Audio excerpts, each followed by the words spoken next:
The story begins on a battlefield with a young knight covered in blood smiling as he tries to catch his breath. Several death beams are blasted at him and his men all of a sudden, suggesting that the battle is definitely not over. The hero stands tall in the explosions, feeling proud that they even made it this far, but they're not done yet. If they can just beat this last force before them, they can win the war. Sadly, just as he's conceiving the thought, a powerful red beam of energy blasts right through him. This laser of death goes through him before he can even realize it, and as he slowly looks down with his bloodshot eyes, he sees the gaping hole in the middle of his trunk. He stares at the massive hole in his chest in disbelief as it burns away rapidly and then falls to his knees in an instant. At that moment, he finally comes to terms with what just happened and the reality dawns on him. It's a fatal blow and there's sadly no coming out of this one, so the hero falls flat on his face and surrenders to death just like his comrades, whose corpses are now scattered all over the battlefield. In his final moments, he lies in a huge pool of his own blood and realizes that his story will end with him not being able to do anything. Just thinking about it drains him even more, and as there's nothing he can do now, he just remains still, allowing his life to flash before his eyes. So, how did this promising young warrior end up in this tragic situation? Well, it all started one day when an unknown threat suddenly appeared in their world and destroyed an entire continent. The one responsible for this calamity became known as the Liquidator, the archenemy of mankind. This celestial world ender went on a rampage, and so a group of warriors was created to protect mankind. This team of heroes included a man named Brian Miller, who survived a giant meteorite without a scratch, and he became known as the world-protecting shield. The second member of this team of guardians was a great sage said to possess power equal to an entire division, and she was known as Bella Albright, the great sage. The team also included Jacob Bloomfield, the divine archer, who took down a high-level dragon in a single shot. But these weren't the only heroes assembled to protect the world, because the strongest swordsman to ever come into existence was also on their team.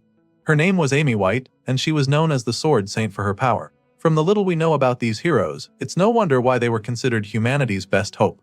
But they weren't the only ones fighting against the Liquidator, because there was another group, known as the Support Unit, which our protagonists belonged to. As you can imagine, they were put in this second team because there wasn't really anything extraordinary about them, and sadly, they were merely sacrificial pawns. The protagonist, Gray Lee, a regular foot soldier, rapidly bleeds out in the middle of the rubble. But all he can think about in his last moments is how the superhuman defenders of humanity are truly on another level. He watches them in awe as they continue to wage war on the Liquidator. Gray Lee knew that the graduates of the World Union Academy were amazing even before now, but he never knew that the difference between him and the elite soldiers would be so large. Well, apparently, it is because the four of them are still in the fight while he's lying in the dirt with a few missing organs in his chest. The situation makes him wonder if it even matters whether the support unit was there or not. The team of heroes appear to be doing just fine without them, which enrages him even more. Gray Lee grinds his teeth in anger, recalling how he and his teammates equally trained very hard, only to end up as collateral damage. Tears run down his face as the thoughts flood his mind, but there's nothing he can do now. Meanwhile, the heroes continue their onslaught, and Amy White unleashes a myriad of attacks that eventually do some damage to the Liquidator. The Celestial Force is actually surprised that they managed to hurt him, and he doesn't take it very well. So, he figures that it's time to stop messing around with them, and with this in mind, he creates 2 power balls of energy from his wings and unleashes 2 devastating surges of energy that absolutely decimate the heroes in the blink of an eye. The Guardians are butchered by the Liquidator's overwhelming blast, and upon seeing this, Gray's eyes widen in horror and disbelief. He just witnessed the archenemy of humanity wipe out the defenders of the Earth with a single blow, so it's not an easy thing to process. Even worse, the Liquidator said that he'd been playing around until now, so in that moment, the protagonist is convinced that there's absolutely no way they can win this war. To be honest, that should have been pretty obvious when this overpowered angel of death made his debut on Earth by destroying a whole continent.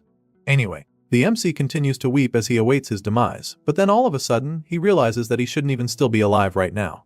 It's been a while since his heart got pierced, and for some reason he's still alive, so he looks down at his reflection in the blood, and that's when he hears the voice. The voice claims that he's finally found him and then tells Gray to come forth and wield great power. All of a sudden, the MC finds himself standing in the middle of a strange place and begins to wonder what's going on. He figures that this might be the afterlife, but feels that it's a bit barren if that's the case. The wide-eyed soldier looks around a bit, and that's when he spots a strange hooded being sitting cross-legged on what appears to be a throne. Gray looks over at the celestial being, asking who he is, so the alien-like figure simply assures him that he is not dead. The being tells him that his body's physical wounds have already healed, which sounds really impossible since he saw the fatal wound in his chest very clearly. Either way, he asks the alien if he was the one that healed him, but the big guy doesn't take credit for it. Instead, he informs Gray that he was healed by his own power. Surely none of this makes any sense to the foot soldier, and sadly, this celestial creature can't explain it to him either. Apparently, this alien is also unable to properly analyze Gray Lee's true power. However, what he can tell the MC for sure is that his power is stronger than what the Liquidator possesses, but that's only if he can control it properly. At this point, I'd start looking for the hidden cameras around if I were him, because this all sounds like one big prank. But I'm not the MC, so back to the story. Gray asks the hooded being if this means that they have a shot at winning this war. Sadly, the alien admits that he doesn't know the answer to that question and that he wouldn't have high hopes either. However, he also believes that they ought to get rid of the liquidator together. As soon as he says this, Gray isn't given a single second to process it before the black alien punches another hole right through him. After doing this, he tells Gray that he can now leave, promising to lend the MC the power he possesses to help him. At this point, we see the magic circle with a clock glowing brightly in front of Gray's chest, so it's pretty clear that our boy has just got a major upgrade in the power department. He wakes up on the battlefield right after his encounter with the strange alien and immediately gets back on his feet. Gray picks up his sword and is shocked when he sees that it's now completely surrounded with a strange power. The blade crackles with lightning, like energy, so he wonders what it is, and the voice reveals that it's his own power manifesting. As for the alien's power, it cannot be seen with the naked eye, so he explains this to Gray. Our boy is excited about this new power, especially since he literally just cheated death. And since the liquidator is still around, he decides to test out his new abilities on the ruthless angel of death. The evil alien suddenly senses something coming at him, and by the time he turns around, Gray is already on him. Our boy attacks with a brutal slash of his menacing sword, and the liquidator almost seems horrified by his presence. The evil alien can't believe what is going on because he didn't think there was any powerful opponent left. He can sense the power within our boy, so he knows how dangerous Gray is. This is confirmed when the hero lands a hit that does some real damage, and this boosts his confidence a lot, so he charges in for another swing and even starts to get cocky, feeling that he is stronger than the liquidator. However, the World Ender quickly reminds Gray why he should not be underestimated. Just like he did with the Guardians of Earth earlier, the liquidator uses a single slash to split Gray in two. It happens so fast that he doesn't even feel it immediately, and by the time our boy looks down, he's horrified to see that his legs are no longer connected to his torso. The liquidator uses this killer blow on him, but also commends Gray for being able to force him to throw everything he's got. Apparently, the liquidator thinks that slicing the MC in half will be enough to kill him, so he turns around, preparing to fly away. But then, in a shocking twist, the same energy that engulfed the sword earlier flows out and expands, covering Gray's entire body and enabling him to heal in a split second. Then, the sword increases incredibly until it's so massive that even the liquidator is bewildered. The evil alien already knows that Gray is about to land a devastating blow, so he quickly creates a shield to protect him, as he's no longer even sure that this opponent is even human. Our boy gets fused with the energy like a host and a symbiote, and with a murderous glow in his eyes, he takes a terrifying swing at the liquidator. The alien manages to block this attack using his shield, but it doesn't take long for Gray to overwhelm him and destroy it with a mind-bending beam of energy. The blast sends the liquidator flying, and even though he doesn't have any expression on his face, you can tell that he's starting to get really afraid of our boy. And so, with the battle taking a drastic turn, Gray Lee unleashes another haymaker, admitting that he also isn't sure if he's human anymore. Despite Gray Lee's ferocious strike, when the dust clears, he finds that the liquidator is still very much in the fight. He's perplexed by this and doesn't even get how the alien is still alive after taking such a hit. As such, he admits that the liquidator's strength is truly something out of this world. Now the two powerhouses stand face to face against each other, and mankind's archenemy is still trying to catch his breath. Sure, he's still in the fight, but after seeing what Gray can do, he's not even sure how to attack. On the other hand, the newest hero from Earth is feeling pretty confident that he can win. So, he looks at the liquidator dead in his alien eyes and vows to crush him over and over until he's dead. You can tell that he's not even bluffing about this from the look in his eyes, and right after squaring up with the World Destroyer, he unleashes another devastating slash from his mighty sword. The liquidator tries to dodge it, but he gets hit hard, and this time around, he even bleeds. He groans in agony, calling Gray Lee a monster, but even though he's suffering right now, he has no intention of giving up, and so once again, he decides to stop messing around and go all out against this human hero. The liquidator heals himself and activates his secret weapon. His entire body begins to glow even more than before, and multiple sets of wings shoot out of his back. The alien also somehow manages to make everywhere go dark and tells the hero that his time is up. That's when Gray looks up in shock to see that the guy turned day into night. The World Ender continues to activate his killer move, and it's starting to look like the tables are about to turn again. However, Gray Lee is not deterred by the liquidator's little magic trick, and so he charges at the enemy once again with his massive sword to end the fight for good. Shockingly, this time around, he's not able to penetrate the alien's shield despite pumping a lot of energy into his sword. His attack simply bounces off the barrier, leaving him pretty taken aback for a second. He's still trying to understand what's going on when the liquidator explains it to him. The World Ender tells him that all his attacks are futile, because within this plane of true dusk, nothing is capable of harming him. At this point, the liquidator is feeling invincible. He casually advises our boy to stop his useless resistance and take a look at the stars. Hearing this, our boy looks up at the sky in horror, and his pupils continue to dilate over and over as he stares at the bright light up there. The alien talks about how beautiful it is while Gray is just modified because he knows that the bright light isn't just for show. Sure enough, the powerful ray of death shoots down on him and a cataclysmic explosion follows immediately. After the blast, the dust and smoke slowly clear, revealing the gigantic crater in the ground. The hole is so big that you'd think an asteroid crashed there. Seeing this, the alien is convinced that the human warrior will not be able to revive himself this time around because he is most likely pulverized to dust already. That's what he thought though, but he quickly realized how wrong he was. All of a sudden, bolts of lightning start to appear in front of the crater. The energy rapidly builds up, leaving the liquidator bewildered once again. He stares at the ball of energy as it enlarges and then, some kind of magic shield with a clock-like appearance pops up right in front of the alien. Upon seeing this, the liquidator instantly recognizes it and then, the same voice that called out to Gray before, speaks up. The voice is impressed by the great amount of power that the liquidator has gathered and suggests that it should be enough to take him back. At this point, a wave of horror washes over the alien invader because this voice belongs to the one called Kronos. The liquidator refuses to believe it, and that's when the black celestial being calls upon Gray Lee. He calls upon the hero, who wields great power and decides to use all of his power to send our boy back to the past. Of course, the liquidator is furious when he hears this because he knows that it's all part of Kronos' master plan to destroy him. He curses at the black alien for saving Gray, but of course, that doesn't really do anything. Kronos then fulfills his promise by turning back the hands of time, claiming that this is all he can do for the human hero. By sending Gray back to the past, Kronos basically entrusts the gate of the human world to him. Everything fades out afterward, and after it all turns white, our hero suddenly wakes up in the middle of a field. As soon as he opens his eyes, he takes a look around, wondering where he is. That's when he spots the small village down the hill in the distance, and is even more stunned because it just so happens that it's his hometown, Renato Village. Gray is extremely perplexed by this since it doesn't make any sense. The last time he checked, his village had been destroyed for 15 years, so he knows that it shouldn't be here. But then again, in his confusion, he recalls what Kronos said to him on the battlefield. He remembers that the black alien god promised to send him back in time, so after putting all the pieces of the puzzle together, Gray realizes that he's actually in the past. His thoughts are suddenly interrupted when he feels a sharp sting in his hand. He takes a look at his bandaged forearm and immediately remembers having this injury. The wound is from the time when he was being picked on by someone named Belder and a few other bullies.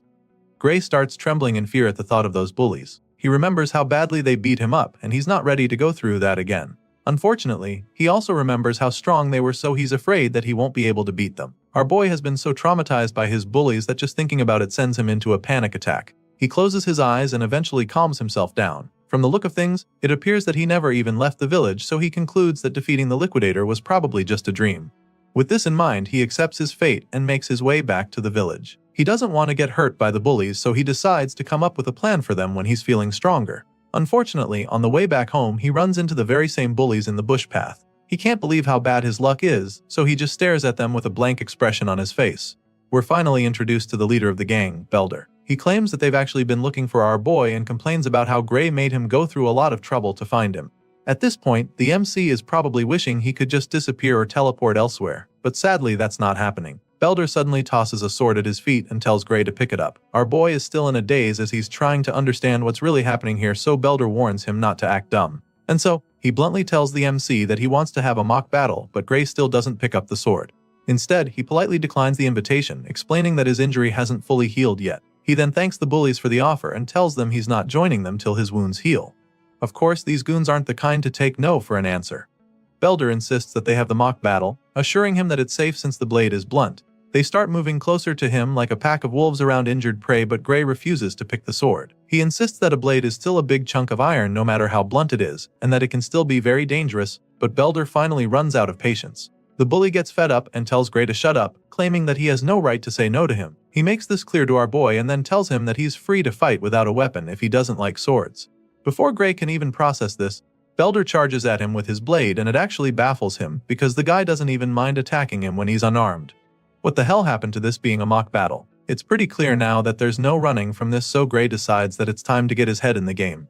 Before he was sent back, a former military doctor gave him a piece of advice. It turns out that the reason for Gray's lack of improvement in his swordsmanship was due to an injury he sustained as a child. Thinking about it now, the MC realizes that this might actually be where his life as a loser began. Belder speeds toward him like a runaway train, and just as he's about to land the hit, our boy somehow manages to dodge it by reflex. He's even shocked that he managed to evade a hit and begins to wonder if Belder's strikes were always this slow. Enraged by the first miss, Belder goes on for another swing, only for Gray to dodge it yet again. After avoiding getting hit for the third time in a row, our boy finally realizes that Belder isn't slow. The bully also starts getting frustrated by the fact that he can't even land a single hit, so he curses at Gray in annoyance. Unfortunately, his anger can't even help him now because he just misses yet again, and so our boy realizes that he's actually the one who's gotten faster. The other bullies are stunned when they see how fast the guy is all of a sudden. It's as if he's a completely different person now, so they all watch in amazement as he makes a fool out of Belder. After dodging everything the guy threw at him, our boy finally decides to pick up the sword. He may not have his old body anymore, but he still has the memories of the battles he has fought. Gray bends down to pick the sword and Belder takes the chance to charge at him from behind. Unfortunately for him, Gray casually deflects him with a single swing of his own sword. He sends the bully flying with this strike, and he's even surprised that one nonchalant strike was enough to throw his almighty bully off his feet. Right now, the guy is starting to look a lot like an amateur, so he's starting to think it wouldn't be fair for him to fight him. But then again, he remembers everything that Belder's gang put him through, so he decides that the ringleader doesn't even deserve his pity. After all, it's these same pieces of trash who tormented him because he couldn't fight. Thankfully, that's not the case anymore, so he's more than happy to flex his new skills. He uses another effortless swing to disarm Belder, and after seeing how easily the sword left his hand, he realizes that the bully is actually worse than an amateur. Gray suggests that Belder hasn't been trained on how to receive a blow from a sword. This doesn't matter though. After all, these bullies were the same ones who taught him it's totally safe to beat someone with a sword as long as its blade has been dulled. And so our boy takes a big swing of the so-called blunt sword, and it still somehow manages to cut Belder's body open. The guy's eyes widen in horror as the blood from his shoulder splashes all over his face. He's in utter disbelief, but what's more is the severe pain. He suffers so much that he's forced down to his knees. Belder shouts in pain while Gray Lee just freezes in shock because he's equally stunned by what just happened. The blade was supposed to be dulled, so he doesn't get how it still managed to cut the troublemaker. In his confusion, he takes another look at the blade to check if it's really the case, and he confirms that it is actually blunt. As such, Gray realizes that he might have even killed Belder with that slash if he had actually given him a sharp sword. Our boy panics for a second, knowing that he could have killed these kids, but then again, they're the same meatheads who made his life at the village miserable. So, he decides to beat Belder up with the flat surface of the blade instead. This way, he can keep the sword blunt while getting his revenge. He whacks the bully in the face with it, sending him to the ground once again. Belder is now terrified, so our boy hovers over him, wondering why he's screaming so much. He asks the gang leader what's wrong and reminds him that he's the one who said the blunt sword is safe. At this point, Belder just sits there, covering his bleeding nose as Gray walks over to him slowly. The terrified bully looks to the side and sees his goons just standing there, so he snaps at them, ordering that they attack our boy. It's quite funny that Belder would even think that his minions can beat Gray after the same guy just wiped the floor with him. As you can imagine, they're reluctant to even go near him, seeing how strong he's gotten all of a sudden, but they eventually agree to go at him together, thinking they can overpower him this way. The troublemakers charge at our boy at the same time, and Gray just feels sorry for them. He's surprised that they're dumb enough to come at him for another round after what he just did to their leader, but of course, he has no choice but to beat them up too. Belder furiously orders them to kill our boy, as they attack him from all alongs, and this just pisses the MC off. He was going to overlook their misbehavior this time around, but since they clearly all want a taste of his new skills, he decides to show them what he can do. A few moments later, Belder and his goons are all on their knees with swollen faces. They've been so badly beaten that there's steam coming off their bodies, and looking at them now, Gray is baffled that these are the same guys he's been so scared of. He remembers that these guys are the ones from the Saria swordsmanship dojo, so he asks to confirm if that's the case, and Belder explains that he's kinda correct. Apparently, they felt like they had gotten strong enough, so they haven't been going to the dojo lately. It's pretty baffling for Gray when he hears them say this, because he can't believe that their current level can be considered strong enough. With this in mind, he figures that he shouldn't expect much from the dojo itself, seeing the kind of students it produced. However, he still believes that it might be useful to him, and so he asks them to introduce him to this dojo they attend. After all, he heard that it's by referral only and would like them to invite him. For some reason, Belder is not really excited to bring Gray in because he'll be too embarrassed if he told his master that he lost a sword fight. He suggests that our boy find someone else to invite him, but he's in no mood to be denied. So, since Belder doesn't want to complain, he decides that they resume their mock fight instead. Before he can even say anything after that, the bully agrees to introduce Gray and starts running toward the dojo, leaving his buddies behind even. Eventually, they're all back in the village, and that's when Belder finally asks Gray why he actually wants to go to the dojo. Apparently, this very dojo has a recommendation slot for the academy, and when our boy asks about it, Belder admits that he also heard something like that. As such, our boy explains that this is the reason he wants to go, by one of Belder's buddies feels that he's already strong enough without going to the academy. Sadly, Gray knows that his current state is not going to be enough to defeat the Liquidator.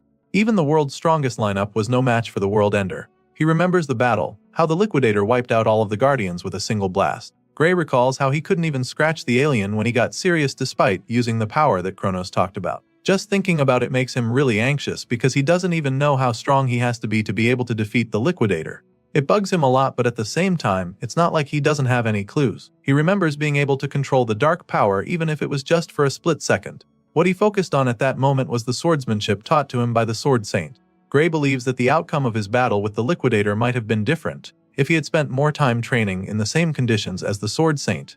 The hero realizes that this must be the reason why Kronos sent him back to the past. Gray eventually gets to meet the dojo master, but not before she punishes Belder and the rest for getting their asses whooped at her trying to pick on a civilian with the techniques she taught them. This is Saria, the swordsmanship dojo instructor, and right now, she's really disappointed in her students. Belder tries to tell her that it was a mock battle and not them picking on Gray, but she silences him immediately by sending him across the room with a single strike of her sword. The others start trembling at this point, and Saria continues to scold him for making excuses. After all, if beating up an unarmed person is a mock battle, then what she just did to him can be called the same. And just like that, Saria kicks Belder and his gang out of her dojo for good.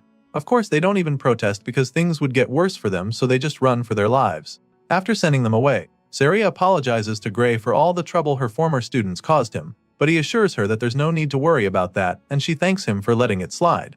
Once that's out of the way, she goes straight to the point, asking if he wants to get recommended to the academy. When he affirms this, she explains that she needs to confirm his abilities before she can do that. Gray understands this perfectly, so he braces himself for the test to come. Saria tells him that he's free to have the first move and encourages him to come at him whenever he's ready. Sure enough, the hero charges at her in a flash with several powerful slashes that actually surprise the dojo master. She can tell that his swordsmanship is quite practical for his age, and it's as if he's been through countless battles before from the way he's moving. Saria tries to counter a follow-up strike, but Gray just slips under and goes in from the side with blazing speed, which makes her certain that Belder and the others are no match for him. To her, Gray's style is mostly self-taught, but in the middle of each move, she gets a glimpse of swordplay that was taught at the academy, so it makes her wonder if someone there taught him. What she knows for sure is that he's a diamond in the rough with a lot of talent. After a short but intense defending, Sarah decides that it's time to wrap things up, so she charges at him, hoping to overpower him with ease, but he deflects her strike, leaving her quite shocked. She finds it strange that he was able to counter her like that because she expected him to falter eventually. Unfortunately for her, that's not the case because Gray Lee is matching her every move. She just wanted to test his skills a little, but now, she's found herself fighting with everything she's got. Even worse, she realizes that she's actually so afraid of this kid right now. There's a terrifying glint in his eyes all of a sudden, and Saria doesn't know how to handle the overwhelming feeling she's having all of a sudden. Gray taps into that dark energy for a second, which allows him to force the dojo master back for the first time. Meanwhile, Saria refuses to back down. She thought she sensed something ominous just now, but she can't see it anymore, so she concludes that the kid just took a really wild swing to scare her. With this renewed confidence, she goes in for another round to end the sparring session for good. Just when she thinks she's about to land a hit, she's shocked to see that her sword has been slashed. Saria stares at the broken sword in horror and disbelief. The other half is lying on the other side of the dojo, and even our boy is overwhelmed by what just happened. What he just felt is the same sensation as back then on the battlefield when he can feel the dark energy coursing through him, and he's shocked because he didn't think that he has that power even now. While he's still trying to figure it out, she feels the dark energy overwhelm him all of a sudden. The sting is so painful that he falls to his knees like he just had a heart attack, and even Saria starts to get worried about him.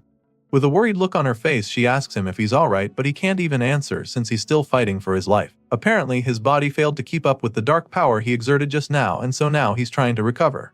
After a few seconds, the pain subsides and he's able to get back on his feet, so he tells her that he's okay. He could barely stand a few moments ago, so after that experience, he realizes that he shouldn't use this power carelessly. Unfamiliar with this situation, Gray wonders if it would be a good idea to tell Saria about his power. But after seeing the puzzled and judgmental look on her face, he decides that it's best not to bother. Even if he told her, she probably won't believe, and it's not like he can control the power to prove what he's saying, so there's no point telling her. With this in mind, he forces a nervous laugh and claims that he just got carried away, which leaves the dojo instructor speechless and baffled by him. Right now, she's still trying to wrap her head around how this kid managed to cut her sword with a dull wooden sword. It's logically impossible, and she doesn't even think he knows what a big deal it actually is. Just then, Saria starts staring at him suspiciously, and when he notices, he nervously asks if there's something wrong. She can tell that he's hiding something and doesn't want to talk about the wooden sword he cut in two in one blow, so she lets it slide and changes the topic back the academy recommendation he asked for. Gray confirms this once more, claiming that he hears she could give him one. In response, Saria admits that she actually could give him a recommendation to the kingdom's finest educational institution, the Royal Academy of Swordsmanship. However, she tells him that she cannot recommend that he go there. Her next statement comes like a blow below the belt to our boy as she tells him that he's not suited for that place. Gray starts beating himself up for it the moment she says this, thinking about how he always knew he wasn't strong enough yet. After all, he could hardly do anything against her except in that last moment, so he's not surprised that she's not impressed enough. He's still feeling sorry for himself when she completes her statement, informing him that the place he should aim for is the World Union Academy, and his eyes almost pop out of their sockets when he hears this twist. Apparently, Saria doesn't want him going to the kingdom's finest institute, because she believes that he belongs in the world's finest institution. Our boy is blown away just thinking about that place because it's the same institution where the Sword Saint and the other heroes came from. He never imagined that someone like him could even get accepted there, and Saria assures him that it's not impossible. However, his body is nowhere near fit enough to be a swordsman, and so it's going to be a stretch right now. In the Royal Academy, she feels that he'll be able to take it with his skills, but it just won't cut it in the World Union Academy. And so, she's really perplexed by the young man in front of her, because she doesn't get how on earth someone can acquire such skills with a feeble body like his. Gray Lee knows that she's right. Everybody from that academy is a genuine monster, so with a body like this, he doesn't even stand a chance of competing with them. Saria doesn't hear what he's thinking, but from the look on his face, she can tell that he's already feeling defeated. So, she asks him why he's giving up when there are still 9 months until the entrance exam. It means he's got a shot, but he also feels that 9 months is not enough, and the dojo instructor agrees with him. It's actually not enough, but she encourages him to trust her. Clearly, Saria wants to take him as her student for the next 9 months, but she also needs to know if he's ready to suffer for that long. Obviously, he doesn't want to suffer. I mean, no one does, but he knows that he needs to, so he makes up his mind and asks Saria to take him in for the next 9 months. The dojo instructor is excited to hear him say this, claiming that it's a great answer. But the happy look is quickly replaced by a terrifying grin that scares Gray. And that's when she decides that it's time to begin his hell. Our boy's intense training begins from day one, and after pushing his physical abilities to the limit, Saria pumps him full of proteins. She makes him train even when he's not in the mood and forces him to eat whether he likes it or not. This becomes his life from the day he stepped into the dojo for the first time, and 8 months later, Gray Lee's physical appearance is completely transformed. All of his muscles are finally defined with pronounced chest and arms, popping deltoids and chiseled abs. His 8 months of hell really pays off, and Saria is delighted to say that he's grown a lot more muscular. He's so ripped now that she doesn't even think she has anything to teach him anymore. And so, she encourages him to go out there with confidence. Gray is glad to hear that she's proud of him and the progress they've made, but he doesn't get why she's sending him out now when there's still a month until the exam. So, she explains to him how difficult it can be to take an exam in a place he's not used to. Which is why she feels that it's best to get there early. While he's still trying to wrap his head around it, she hands him a bag of coins, claiming that it's enough money of the trip and a month's worth of food. Gray is reluctant to take the money from her, feeling that going a month before the exam is too soon. It's almost as if she's trying to chase him out of the village all of a sudden, and when he says this, she just laughs, feeling that he's overthinking it. Our boy heard rumors of an ogre's nest that was recently found near the village, and he's aware that there are hardly any guards in the village. At this point, Saria nervously admits that she heard about that too, but she assures him that it has nothing to do with them. She tries to convince him, but he's just not buying it. The dojo instructor feels that there's nothing to worry about since the royal capital will soon send help to them. That being said, she encourages Gray to head to the exam without any worries. Our boy keeps staring at her with a blank expression on his face even after she says all of this because he doesn't believe her. He already knows that no help will ever come to this village because he's seen the future. He's literally lived it. Gray knows that his master will lose her life right before the village is destroyed. Apparently, they said she was killed when she went to kill the ogre by herself, so he knows how everything is going to play out if he doesn't do anything about it. Even though he has no intention of leaving, he tells her that he'll be leaving. Saria is glad to hear this and prays for him to pass his exam. After successfully convincing her student to leave the village, Saria sneaks out to the forest later that night. From the bloody skeleton remains scattered all over the place, you can tell that this is a dangerous region with some deadly creatures. The dojo instructor has obviously come to hunt down the ogre just like our boy predicted. According to the scout's report, the nest is right over here, so all she has to do to find it is follow the trail of blood on the ground. Just as she's about to start moving closer, a voice calls out to her, asking where she's going. She looks up the tree and is shocked to see Gray smiling down at her from a very high branch. She's dumbfounded when she sees him, and the smirk is immediately plastered on his face, because he just caught her right in the act. She asks him why he's even here because as far as she's concerned, he should already be on his way to the academy by now. And before she can even try to scold him, he jumps down from the tree and stops her right there. Gray informs her that he's the one who should be asking the questions since she told him that the ogre nests would be taken care of by the army from the royal capital. Of course, Saria quickly comes up with an excuse, claiming that the guys at the capital said they couldn't come because of some emergency over there. And for that reason, she decided to handle the ogre nests by herself. After all, she believes that she's more than capable of handling the situation by herself. Saria smirks after saying this, claiming that she knows the strength of the nest already thanks to the report from the scouts. She reveals that the boss of the nest is an elite ogre, and the nest itself holds around 40 to 50 monsters in total according to the reports she got. The dojo master admits that that number of minions will be pretty tricky, but still, she's confident that she can take them out all by herself. Upon hearing all she has to say, the gears in Gray's head begin to turn as he ponders on the strength of an elite ogre. On its own, the monster isn't actually that strong, but it turns out that the ogre's real strength lies in its intelligence and leadership. Considering the risk of getting surrounded, our boy concludes that it would be suicidal to even try to fight the monsters alone. He's lived through this very event before, so he knows how it plays out, which is why he's convinced that Saria will not make it out alive if he allows her to go on this mission alone. And if she dies, then the entire village will go on to be destroyed by the same monsters. And this is something he cannot let happen, not when he's been given a second chance to actually change things. The hero has seen that tragic future with his own eyes, and it's still a very fresh memory, which is why, after pondering for a moment, he suddenly asks his master to take him with her. Without even thinking about it, Saria shakes her head in refusal, insisting that she will be able to handle it by herself.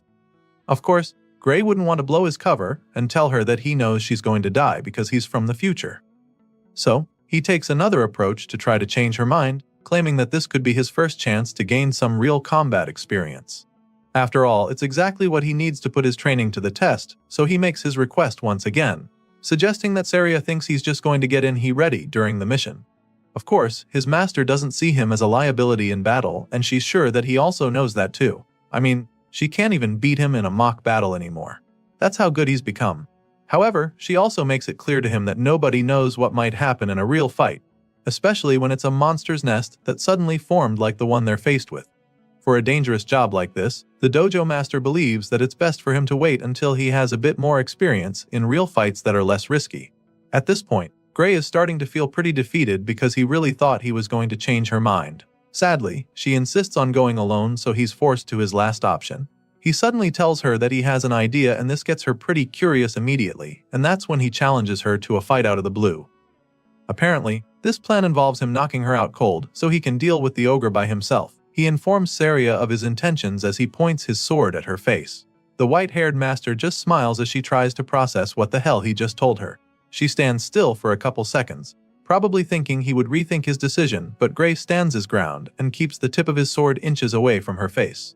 At this point, it's pretty clear that she can't get him to go away, and she doesn't actually want to fight him, so she just shuts her eyes and surrenders. Saria agrees to take him along but makes him promise her that he'll come back alive no matter what. Upon hearing these words, our boy finally lowers his blade and then assures her that he definitely plans to come back from this mission.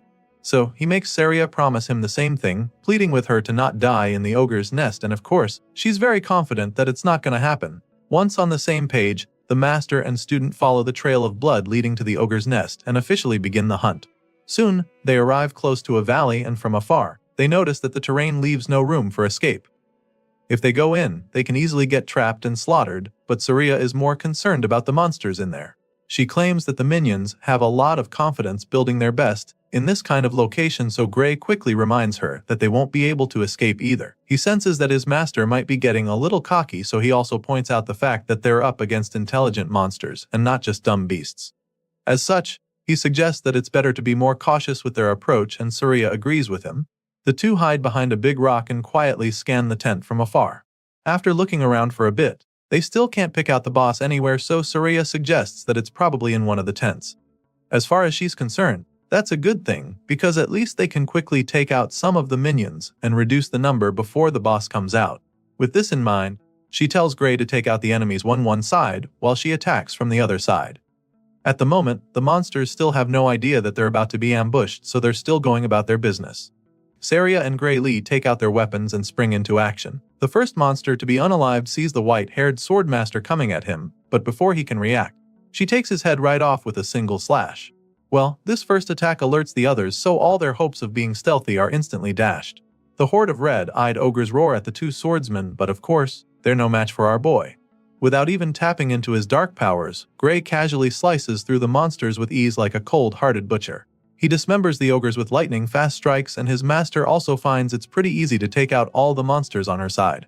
And so, after only a few minutes, The nest is filled with bloody ogre corpses scattered around. The two wipe out the first wave with ease and Saria is really impressed by Gray's skills.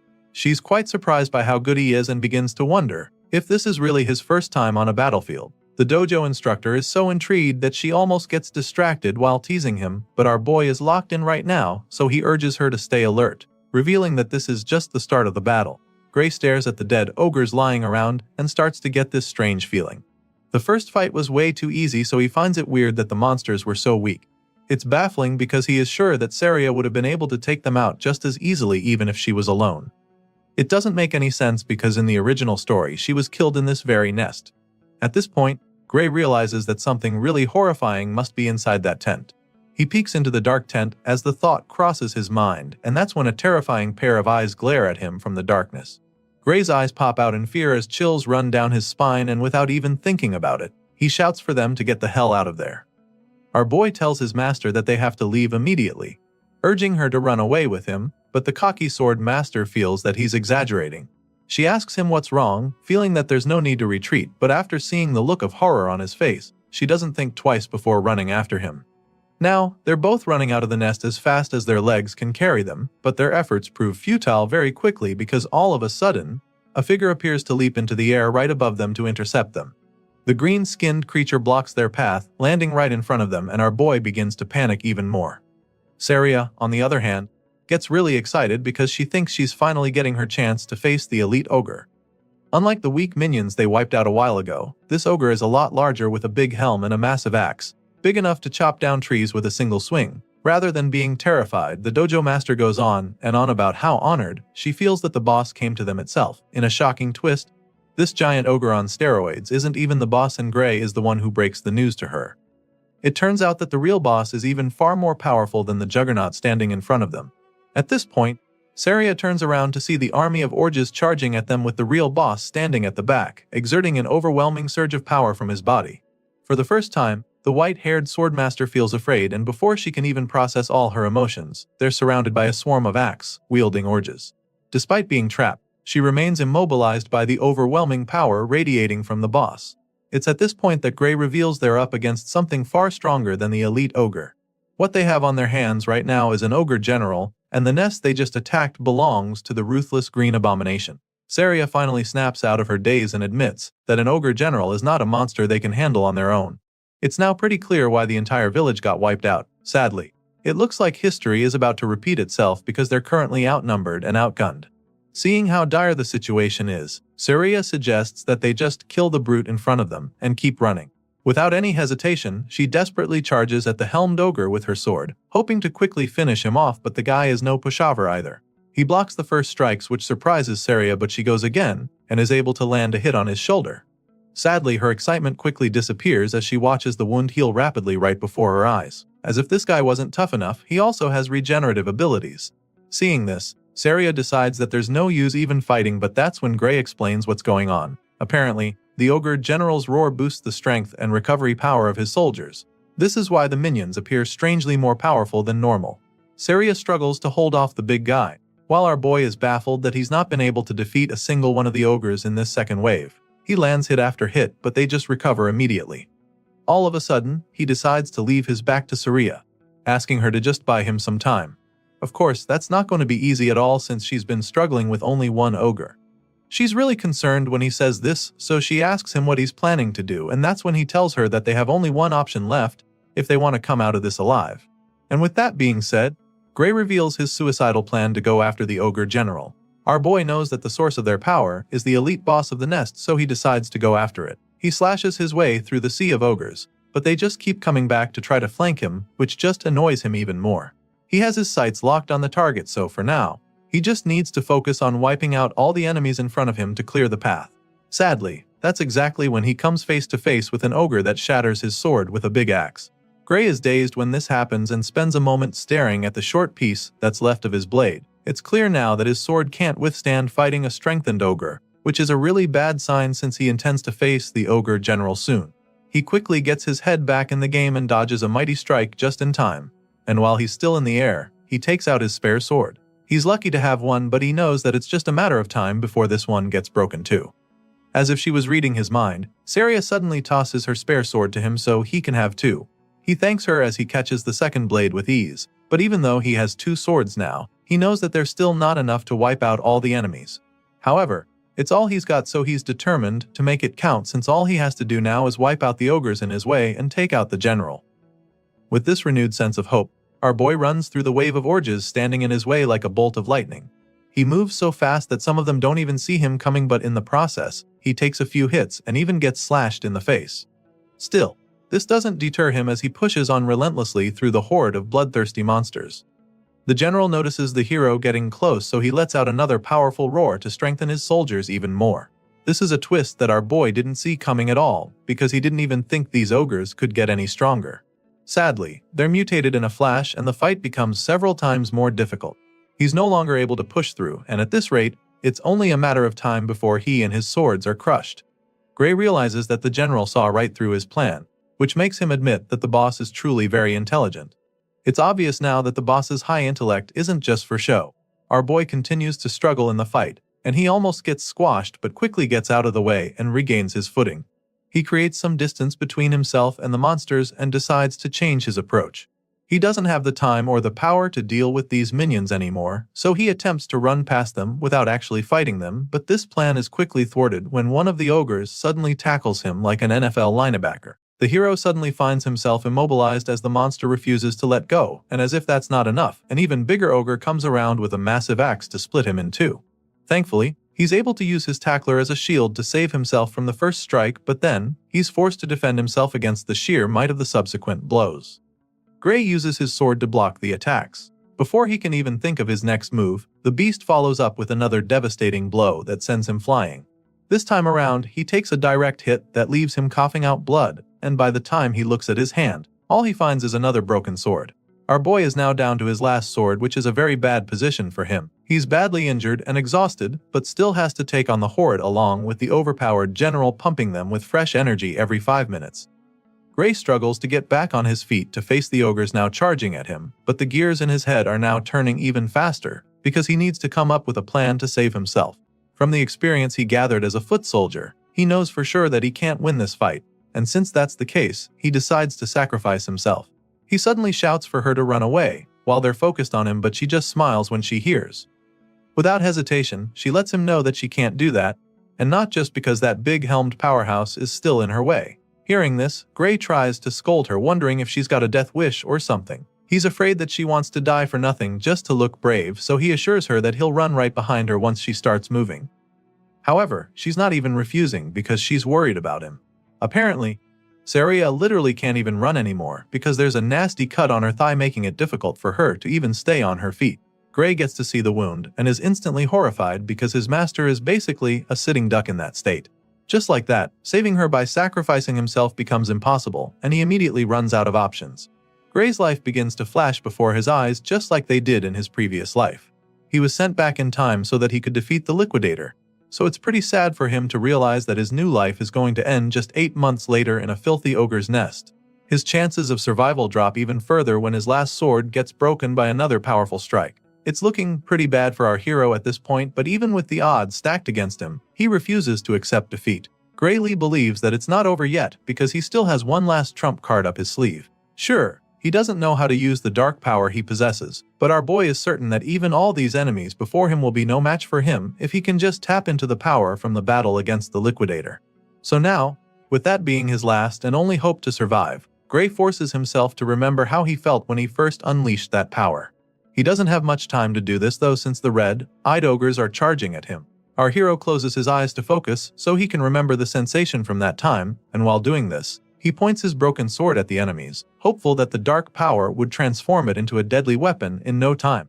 Sure enough, our boy manages to activate the power in the nick of time.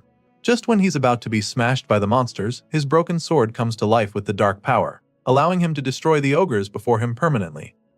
Saria is very shocked when she sees this, and she's already pretty worried, but before she can freak out, Gray turns to her with half of his face consumed by the dark energy. And then, he smiles at her, assuring her that everything is alright. Our boy's not kidding, and we're able to see why he just said that. Gray is now a lot more powerful than he was a few moments ago, which is why he's able to casually wipe out the horde of the ogres in front of him. Apparently, These strikes are so potent that the ogres are unable to recover from them, and even though the general starts to take some damage as well. She notices this and it's shocking to her, so she gets distracted for a second. In that split second, her opponent gets the chance to sneak up on her, but she sees it coming and manages to block it. Saria uses her sword to block the huge axe, and that's when she notices that the force behind it is now lighter than it was before. All of a sudden, the mightiest ogre suddenly becomes a walkover for Saria, so she takes advantage of it and destroys the brute in a flash. He sure gave her a hard time earlier, but without the general strengthening him, he's nothing. A while later, we see the hero and his master standing victorious in the nest surrounded by ogre corpses. He's amazed that they somehow managed to come out of it alive, and the bruises on his face confirm that it was no easy feat. He apologizes for breaking her sword, but the sword master assures him that she doesn't mind since he literally saved her life. Either way, he gives her back the broken sword and she takes it from him, even though that's not her major concern at the moment. While taking it off his hands, she tries to ask him about the attack he used to win the fight, but before she can finish talking, our boy collapses to the floor headfirst. The hero passes out in an instant, which leaves her absolutely horrified, so she starts. While she's trying to wake him up, we see that our boy's consciousness is actually elsewhere. He finds himself standing in a dark, empty place filled with shallow water. In the middle of the place, there's a huge door with chains on it, which he finds very strange. And while he's still trying to wrap his head around what the hell is going on, weird gusts of energy start to flow out of the door along with mysterious symbols. At first, he doesn't understand what's going on, but he quickly realizes that it's the same power that kicked in on the battlefield. A line appears in the middle of the door like a smaller gateway, allowing the dark clouds to seep out. This makes Gray wonder if opening the door will allow him to get that power. Of course, there's only one way to find out, so makes up his mind and starts marching toward the door. He gets closer, and after only a few steps, he feels an overwhelming and ominous force pull him back. The massive red skeleton spirit drags Gray away from the door with a crushing power that horrifies him. After that suffocating experience, our boy realizes that he's definitely going to die if he opens that door in his current state. Chills run down his spine as he says this, and almost immediately, a loud voice responds to him, informing that he made a wise call. As you can imagine, Gray is taken aback when he hears the voice, but he doesn't even get a chance to figure out anything else, because the next moment, he's waking up in a bed struggling to catch his breath. He wakes up like someone who just had a nightmare, so Saria is really concerned about him. Thankfully, Saria is in the room, so she comes to check on him, seeing that he's finally awake. She clearly has not fully recovered from the damage they suffered in the ogre's nest. At the same time, our boy is pretty confused, so he asks where he is, and that's when she informs him that he's been unconscious for 5 days. As such, she was even afraid that he wasn't going to wake up anymore. Our boy is still pretty surprised that he's been asleep for the last 5 days, so he figures that it's due to the fact that he must have pushed himself pretty hard. It clearly took a toll on his body, and the Swordmaster agrees with him, even though she feels that he did a lot more than pushing himself pretty hard. Anyway, she's concerned about his condition, wondering what the state of his body is. She asks him if he can move, and since he also does know the answer, he decides to give it a try. Sadly, Gray suddenly realizes that he can't move his right arm at all. He can't muster any strength in it, and even though he knows he can move a bit, he's afraid that he might not be able to hold a sword with it. As if that's not bad enough, he also notices a weird bruise on his bandaged arm with dark energy spreading. Saria notices that he's struggling with it, so she asks him about it. Hearing this, Gray is a little surprised because it means that she can't see the dark tattoo like bruise on his arm. Since that's the case, he simply admits that he can't put any strength into his dominant arm. Apparently, the Swordmaster isn't actually surprised to hear this. It's just as she thought, and so she also knows that it won't heal back to normal anytime soon. After all the bones in his right arm are in pieces. Clearly, the hero didn't know about this, especially since it doesn't even seem hurt at all from the outside. He explains this, and that's when she tells him that they've already treated it with a magic potion. For some reason, our boy doesn't like the sound of that at all.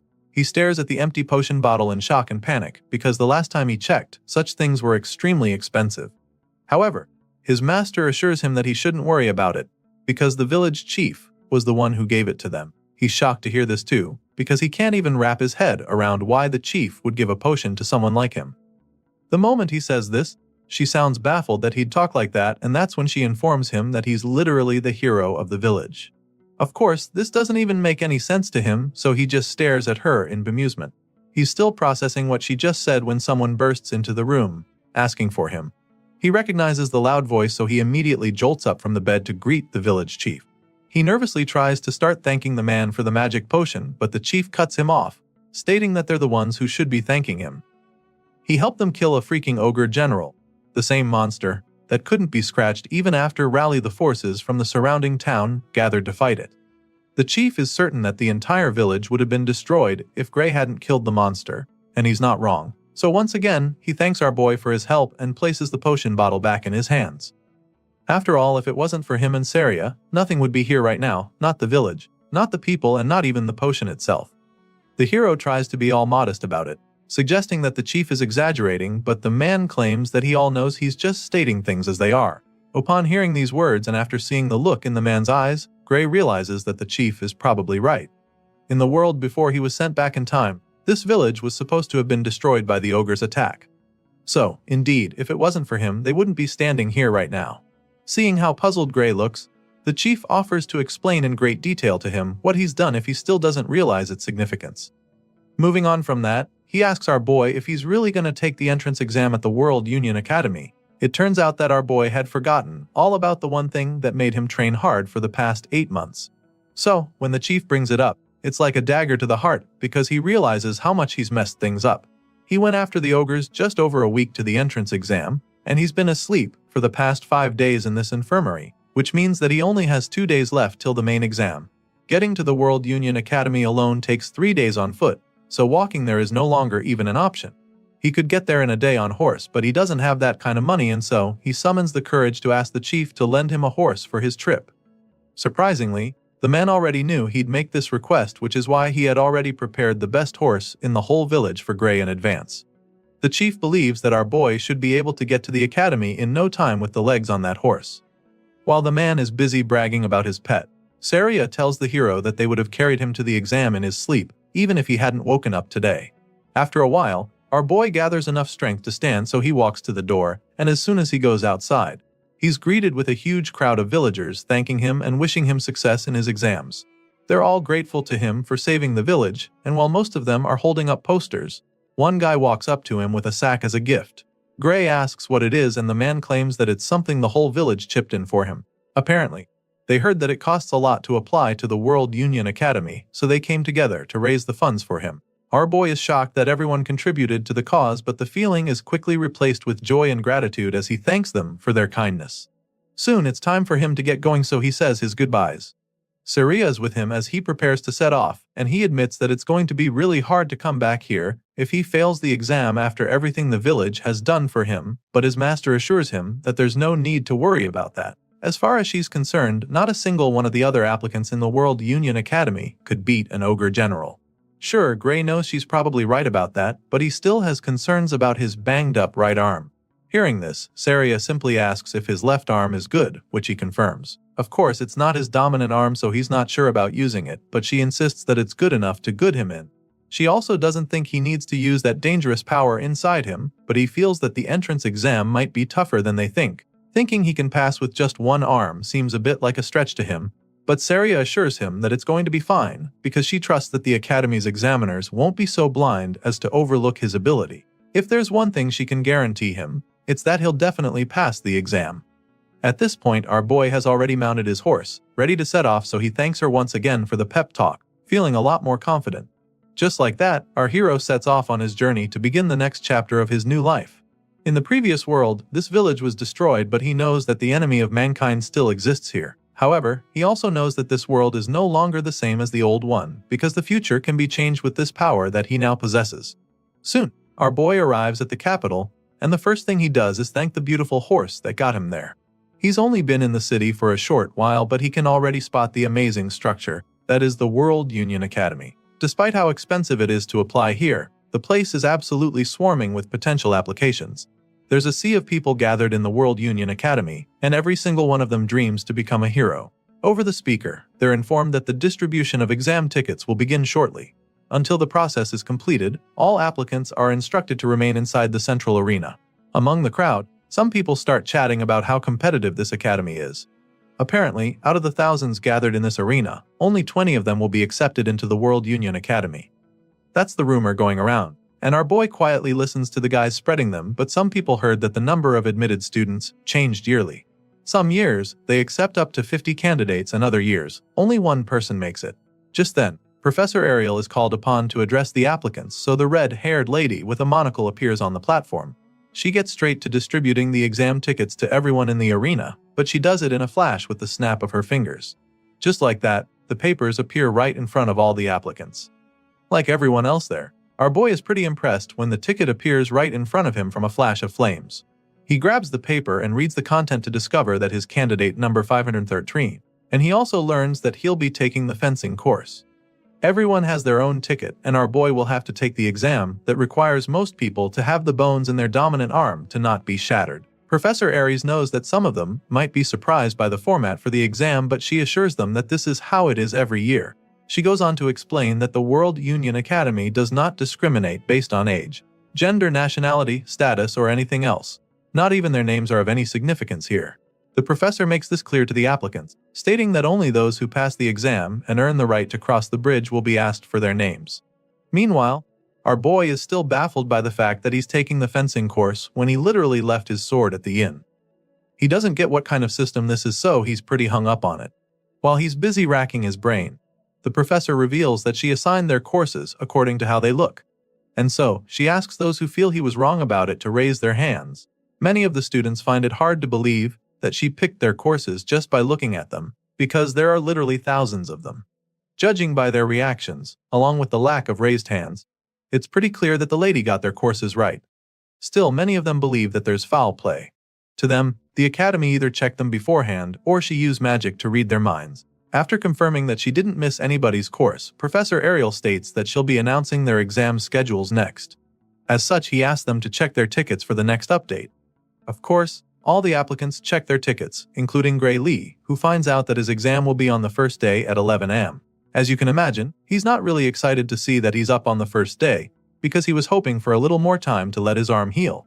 Sadly, that's not the case. The professor goes on to pile on the pressure, announcing that this is a one-shot practical exam. Latecomers will be automatically disqualified, so she makes this known to them and advises them to be on time. She also lets them know that the academy does not accommodate personal requests for schedule changes. While the announcements are going on, Gray quietly tries to see if his arm is better now, but sadly, he still can't get any strength to it. So now, all he can do is pray that it heals by morning, even if it's only a little, because otherwise he'll have no choice but to fight with his left arm. Unfortunately, the next day, our hero wakes up and is immediately frustrated because his injured arm didn't even heal at all. Now, he has no choice but to take the exam like that because there's no option for schedule changes. Gray gets ready and heads to the exam, and when it's almost his turn, he is directed to the entrance of the arena. While waiting for his turn, he tries to calm down, reminding himself that he shouldn't be pessimistic about this right now. As he tries to maintain positive thoughts, he realizes that his left arm is still fully functional, and he can even move his right to an extent. With this in mind, he comes up with an idea. Gray concludes that he needs to use the little time he has left to watch the examiner's moves and prepare for them. Our boy believes that what he needs to do now is study his opponent and find an opening to strike. At this point, we get to see the current application in the arena. The examiner tells him to take the first move, so the brute with the big sword charges at him like a bull. He moves pretty fast and successfully takes a swing, but he misses and strikes the floor instead, just missing the examiner by centimeters. He's puzzled when he sees the chill examiner nonchalantly standing with his hands behind his back after evading the attack. The experienced teacher casually avoided the hit, which pisses the applicant, so he angrily goes in for another attack. This time, with an even more devastating swing to the side, but once again, the examiner makes his attack fruitless. He blocks the second strike with his sword, leaving the hothead in disbelief. And once the guy is stunned, he follows up with his own counterattack to quite literally sweep the guy off his feet. The examiner sends the guy crashing like a tumbleweed, and by the time he stops rolling, he's sitting on his butt without his sword and a broken arm. Seeing this, the veteran concludes his exam and asks him to exit the venue with his weapon. Of course, our boy witnessed everything that just happened, so a smile of acceptance creeps up on his face, because now, he knows without a shadow of a doubt that he's cooked. The examiner calls his number and he just starts walking into the arena. In his mind, all he can do now is go on stage and quietly take his L before going back home, because if that tough guy couldn't even land a hit with perfectly good arms, then what are his odds? Just like he did with the last guy, he tells Gray to make the first move. Sadly, our boy is even struggling to hold the sword properly right now. He can feel the pressure even more now, so he doesn't even think he stands a chance. Nevertheless, he's not a quitter, so he reminds himself that he still has to do whatever he can. With this in mind, he charges at the veteran with his blade, and during that run-up, one of Saria's teachings runs across his mind. He remembers her telling him that a sword isn't swung with just one's arms. She taught him to channel the power generated by his entire body through his arms instead, and now that remembers, he decides to do just that. Even if his right arm is powerless, he knows that he can still drive the force through his other muscles. So, he gives it a try and takes a very decent swing. The examiner dodges the strike, of course, and Gray isn't shocked, since it's not like he can fight the way he usually does. If swinging a sword without arm strength was not easy, no one would bother training their body in the first place, so he sucks it up and shoves the excuses far down below so that he can focus better. Despite being pretty much handicapped, Gray manages to force the instructor to attack him very quickly, but that is when he notices something strange. All of a sudden, the examiner's sword strike starts to look a lot slower than before. It's just like what happened with Belder, but the difference here is the insane force that comes from those apparently slow attacks. However, Gray can still tell that this man's speed and technique doesn't even come close to his master's. With this in mind, he feels that he might be able to make up for the difference in arm strength if he can just stick to the swordsmanship that he learned from her. So, that being the case, our boy goes into beast mode in the blink of an eye. He unleashes a barrage of sword slashes on the examiner, forcing the guy back faster than he would have imagined. He makes the instructor fall back a lot while trying to block the hits to the point that the man almost loses his footing. On top of that, the guy still looks very slow in Gray's eyes, so now he's starting to think that this examiner is not even nearly as strong as he thought before. In that moment, Saria's words play back in his mind as he remembers her assuring him that he would pass. So now, with the way he's dominating the examiner, he's feeling a lot more confident that he can actually do this. Our boy Gray starts to really get the upper hand in the duel, feeling a lot more confident than he was before he stepped into the arena. However, the examiner doesn't intend to lose that easily to an applicant, so he takes things up a notch and begins to attack more forcefully. The instructor unleashes a myriad of slashes, but our boy is able to block them all. Now, it's becoming clear that the difference in power is too great, even though he's already seen through his opponent's swordsmanship. The examiner is stronger than him, and so, Gray is unable to break his form.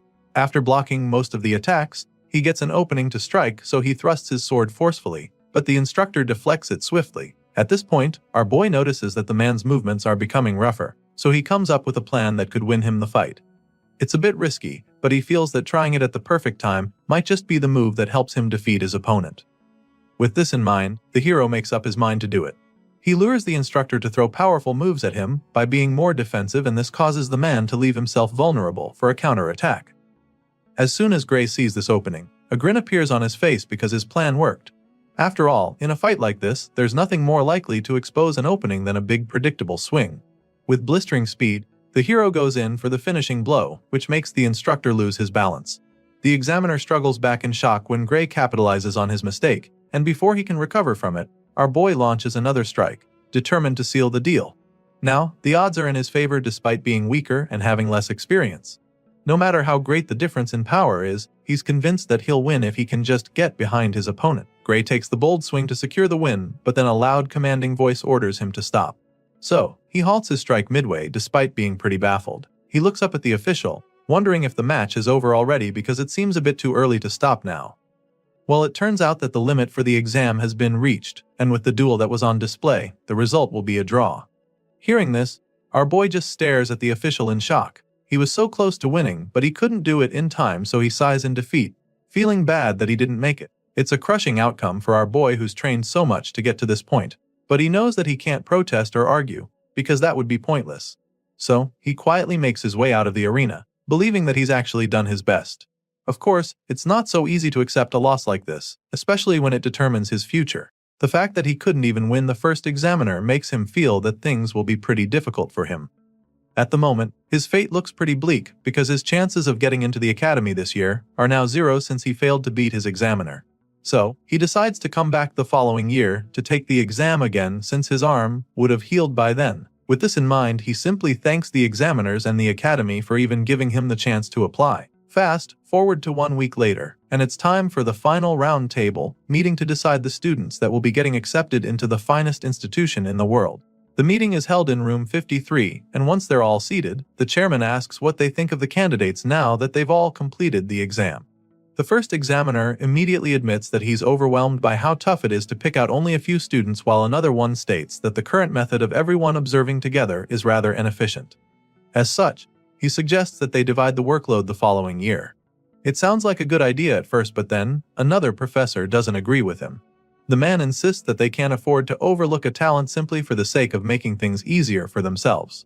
At this point, the oldest man in the meeting reminds them that he asked to hear their thoughts on the students and not their opinions on the examination system.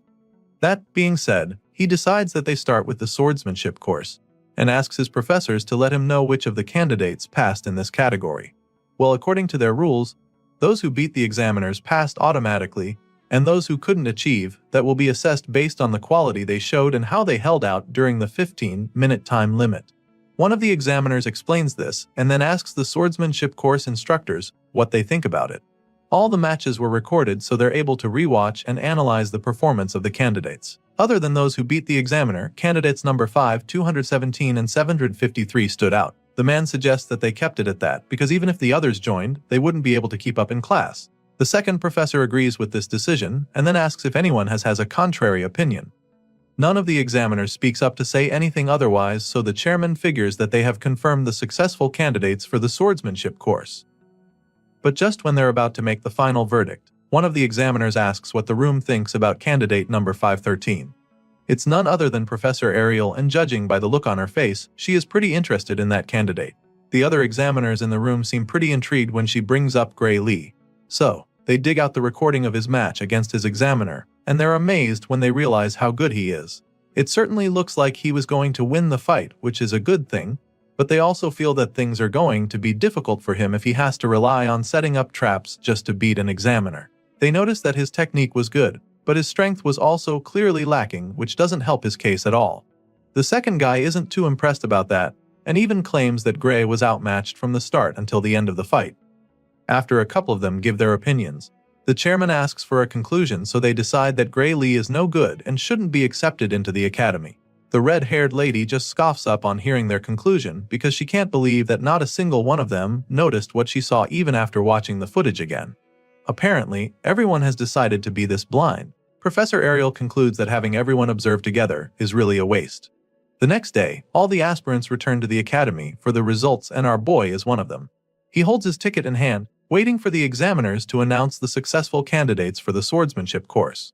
At the moment, 6 candidates have passed, and as soon as this is announced, Gray becomes even more anxious. Candidate number 5 is called upon and his ticket goes up in flames immediately. Next, candidate number 217 is called, the number 432 and 615 along with numbers 753 and 925. As soon as their numbers are called, their tickets go up in flames as well, leaving all the others pretty amazed. Sadly, only those whose numbers were called will be attending the World Union Academy for the swordsmanship course, and when our boy hears this announcement, his heart sinks to his belly in a flash. He probably saw it coming after the way his exam went, but he's still dazed when it is actually confirmed that he wasn't selected. The successful candidates are asked to cross the bridge and complete their enrollment procedure by the end of the day. Of course, those who passed the exam are really stoked about it, and their buddies are equally happy for them. On the other hand, there are many other candidates who are still brooding over their situation. While others are celebrating, Gray just stares at his ticket in disappointment, feeling that he failed after all. It's a horrible feeling for sure, especially after everything he went through to get to this place, but even though it looks like he'll be going home, there is one last category, known as the Divine Eye Special Admission. As you can imagine, our boy isn't really interested when he hears the announcement. He probably doesn't even know what that is, but then all of a sudden, he hears this number being called. Of course, this is a big shock, but what's even more surprising is the way his ticket suddenly starts glowing with a bright blue light. It shines even brighter than those who had the flames earlier, so he's just as confused as all the other candidates, staring at him in awe. They're all baffled by the display on show, and after staring at the glowing card for a few seconds, the hero finally starts to realize that he actually passed. While most applicants are perplexed like our boy, some others in the crowd are pretty familiar with this Divine Eye Special Admission thing because the Academy has actually done it before. At the moment, the name still doesn't ring any bells in Gray's head because he's never heard of it before. He doesn't get it, and while he's still pondering on it, those who know what it is make him understand that it's basically a way that someone gets into the institution through the back door. Some cocky know-it-alls who probably got in normally also have something to say about it. To them, the World Union Academy has really fallen to have allowed a special admission, but while the jerks are busy going on about it, our boy is simply hung up on the fact that he got in through the back door. It doesn't make any sense since he doesn't have any connections here, so he wonders if his master was the one who found a way to get him in. It's a possibility, but he knows it's a stretch because she never even mentioned anything of that sort. His thoughts are suddenly interrupted when an old man comes around to scold the candidates who were speaking ill of the Divine Eye special admission. And seeing that they've decided to be ignorant, he decides to enlighten them. He explains that the Divine Eye special admissions is an honorable category that has produced heroes for over 100 years. The old man tries to make them understand, but the jerks refuse to accept it. As far as they're concerned, the geezers at the World Union Academy are just the ones who love the Divine Eye special admission. Besides, the last time they checked, those who got in through this path were only impressive back in the day. Apparently, recent successful Divine Eye candidates include Amy White, Bella Albright, Leek Mueller and Jacob Bloomfield, who are considered complete failures at the World Union Academy. Some of these names probably ring a bell to you, because these are the names of the heroes we saw in the first chapter. For some reason, these same guys are the bottom feeders at the World Union Academy, and they're so notorious for their poor performance that even the current candidates know about them. On the other hand, Gray remembers Amy, Bella and Jacob very vividly from his past life, because the three of them were part of the main force that fought against the Liquidator. Despite what everyone is saying right now, our boy is so excited that he'll get to fight alongside them because he knows that they will become the true heroes. The story continues on the day of the entrance ceremony. Currently, the ceremony is scheduled to begin 30 minutes from now, so the students urges them to assemble in the plaza in front of the main office if they're done changing. For the first time, we get to see our boy in his stunning uniform with the World Union Academy emblem engraved into his chest pocket. After walking for a while, the guys at the front start to argue about the correct location. Apparently, they should be at the plaza in front of the main office, but there's nothing here, so they're not sure that they even came to the right place. Before they can get even more confused, one of the professors comes around to meet them. He apologizes for the confusion, explaining that they've had a bit of a delay setting up due to a mix-up. Hearing this, the students are still quite confused because they don't get what he means by setting up. Just then, the man tells them to step back a bit so that he can put the stairs in that spot. This just baffles them even more, but they step back and ask if that's good enough. Thankfully, it's just perfect, so the white-haired professor begins to do his thing. The students watch in confusion as the man goes down to start writing something on the floor. They're still pondering on what he could be doing when a giant massive circle appears on the ground. The golden seal spreads out, glowing brightly, leaving the students in awe, and then in the blink of an eye, a gigantic auditorium appears with a flight of stairs attached to it. Once again, the man apologizes for the delay and then tells them to sit wherever they like in the huge hall. Of course, they're still pretty dazed by what just happened because they can't even comprehend how he managed to teleport something this massive. While most of the other freshmen remain pretty stoked about what the professor did, our boy quietly takes a seat. He feels that they probably did this because they want to hold the entrance ceremony in a place where they can see the school building.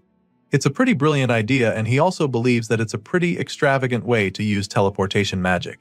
He's heard a lot about the institution in his past life and the present one, but now, he can boldly say that he has seen the power of the World Union Academy.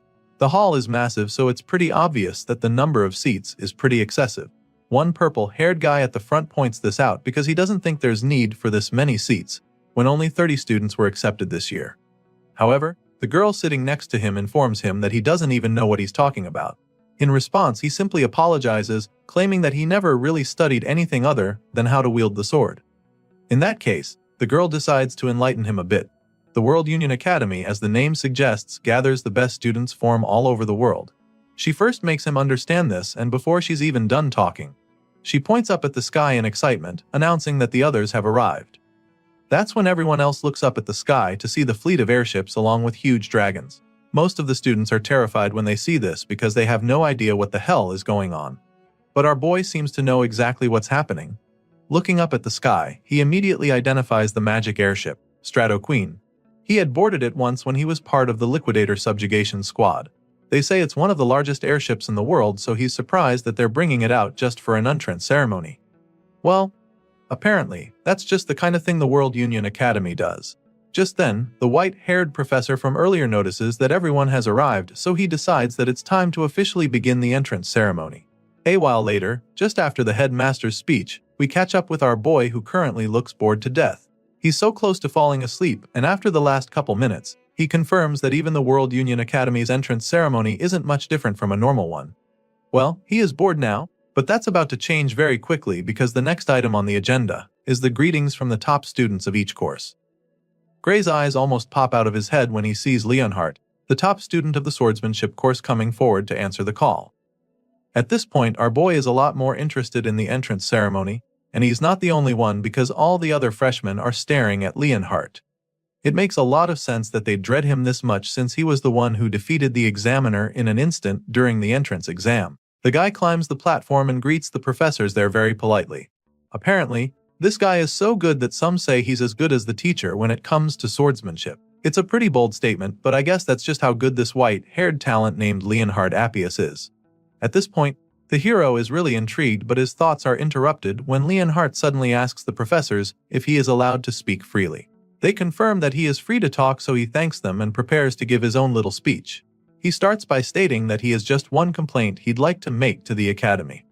But before revealing what it is, he turns to address his fellow students. Well, that's what he says at first, but then he throws a jab at our boy, claiming that he's only talking to the students who were admitted the proper way. Leonhardt tells them what an honor it is to be admitted to the academy with them, hopeful that they'll all graduate as individuals capable of making meaningful contributions to the world. That being said, he urges his classmates to work hard together, claiming that he looks forward to the days when they can aim high together as students of the prestigious World Union Academy. After giving this little speech, he returns to subtly attacking our hero by suggesting that there's someone among them who doesn't deserve to be there. He makes this bold statement and then turns to the Divine Eye Professor Ariel, asking her to confirm if he's correct or not. The red-haired professor's expression instantly changes from a look of pride to shock. She's utterly taken aback by the allegations, so she tries to correct him, insisting that all the students here have passed the rigorous exam. Even though they may not be as strong as he is, she makes it clear to him that it's not a wise idea to exclude the other students. After clearing this air on that, she bluntly asks him why the hell he's even asking her something like that. At this point, the persistent top student hits back at her, stating that he wasn't talking about those who have been admitted by passing their exams properly. And then, he looks Professor Ariel dead in the eye and tells her that he's talking about the student she let in through the back door with her Divine Eye special admission. The red-haired lady just smiles when he calls her out like this, but he doesn't even stop there, because the next thing he does is to loudly demand that the one who was specially admitted reveal himself. This dude even has the balls to demand that Gray return his uniform and leave the academy right away. Everyone seated in the hall is taken aback by his audacity. They gasp in shock, but none of them dares to challenge Leonhardt. At the same time, nobody steps up to support him. Meanwhile, the target in question is still on his seat. He hasn't revealed himself yet because he's trying to understand what the reason for this hostility is. He's pretty nervous, but he's relieved that Leonhardt doesn't even know his face, because that would be a serious problem for him. He remembers when the top student stood up to answer the call, and he's glad that the guy didn't notice him back then despite how close they were to each other. Since Leonhardt clearly doesn't know who he is, he figures that it's wiser to just remain seated because he might not get caught up in this whole thing if he doesn't actually step forward. When the special admissions student refuses to come forward, Professor Ariel finally chimes in with an unbothered look on her face. She suggests that this year's students are quite lively after seeing how bold the guy standing before her is. She makes this statement, hoping to lighten the mood, but the persistent top student just snaps at her. He makes her understand that he's very serious about what he just said, and then demands that she stop admitting students through the back door. He's about to say some more disrespectful stuff when Professor Ariel finally gets fed up.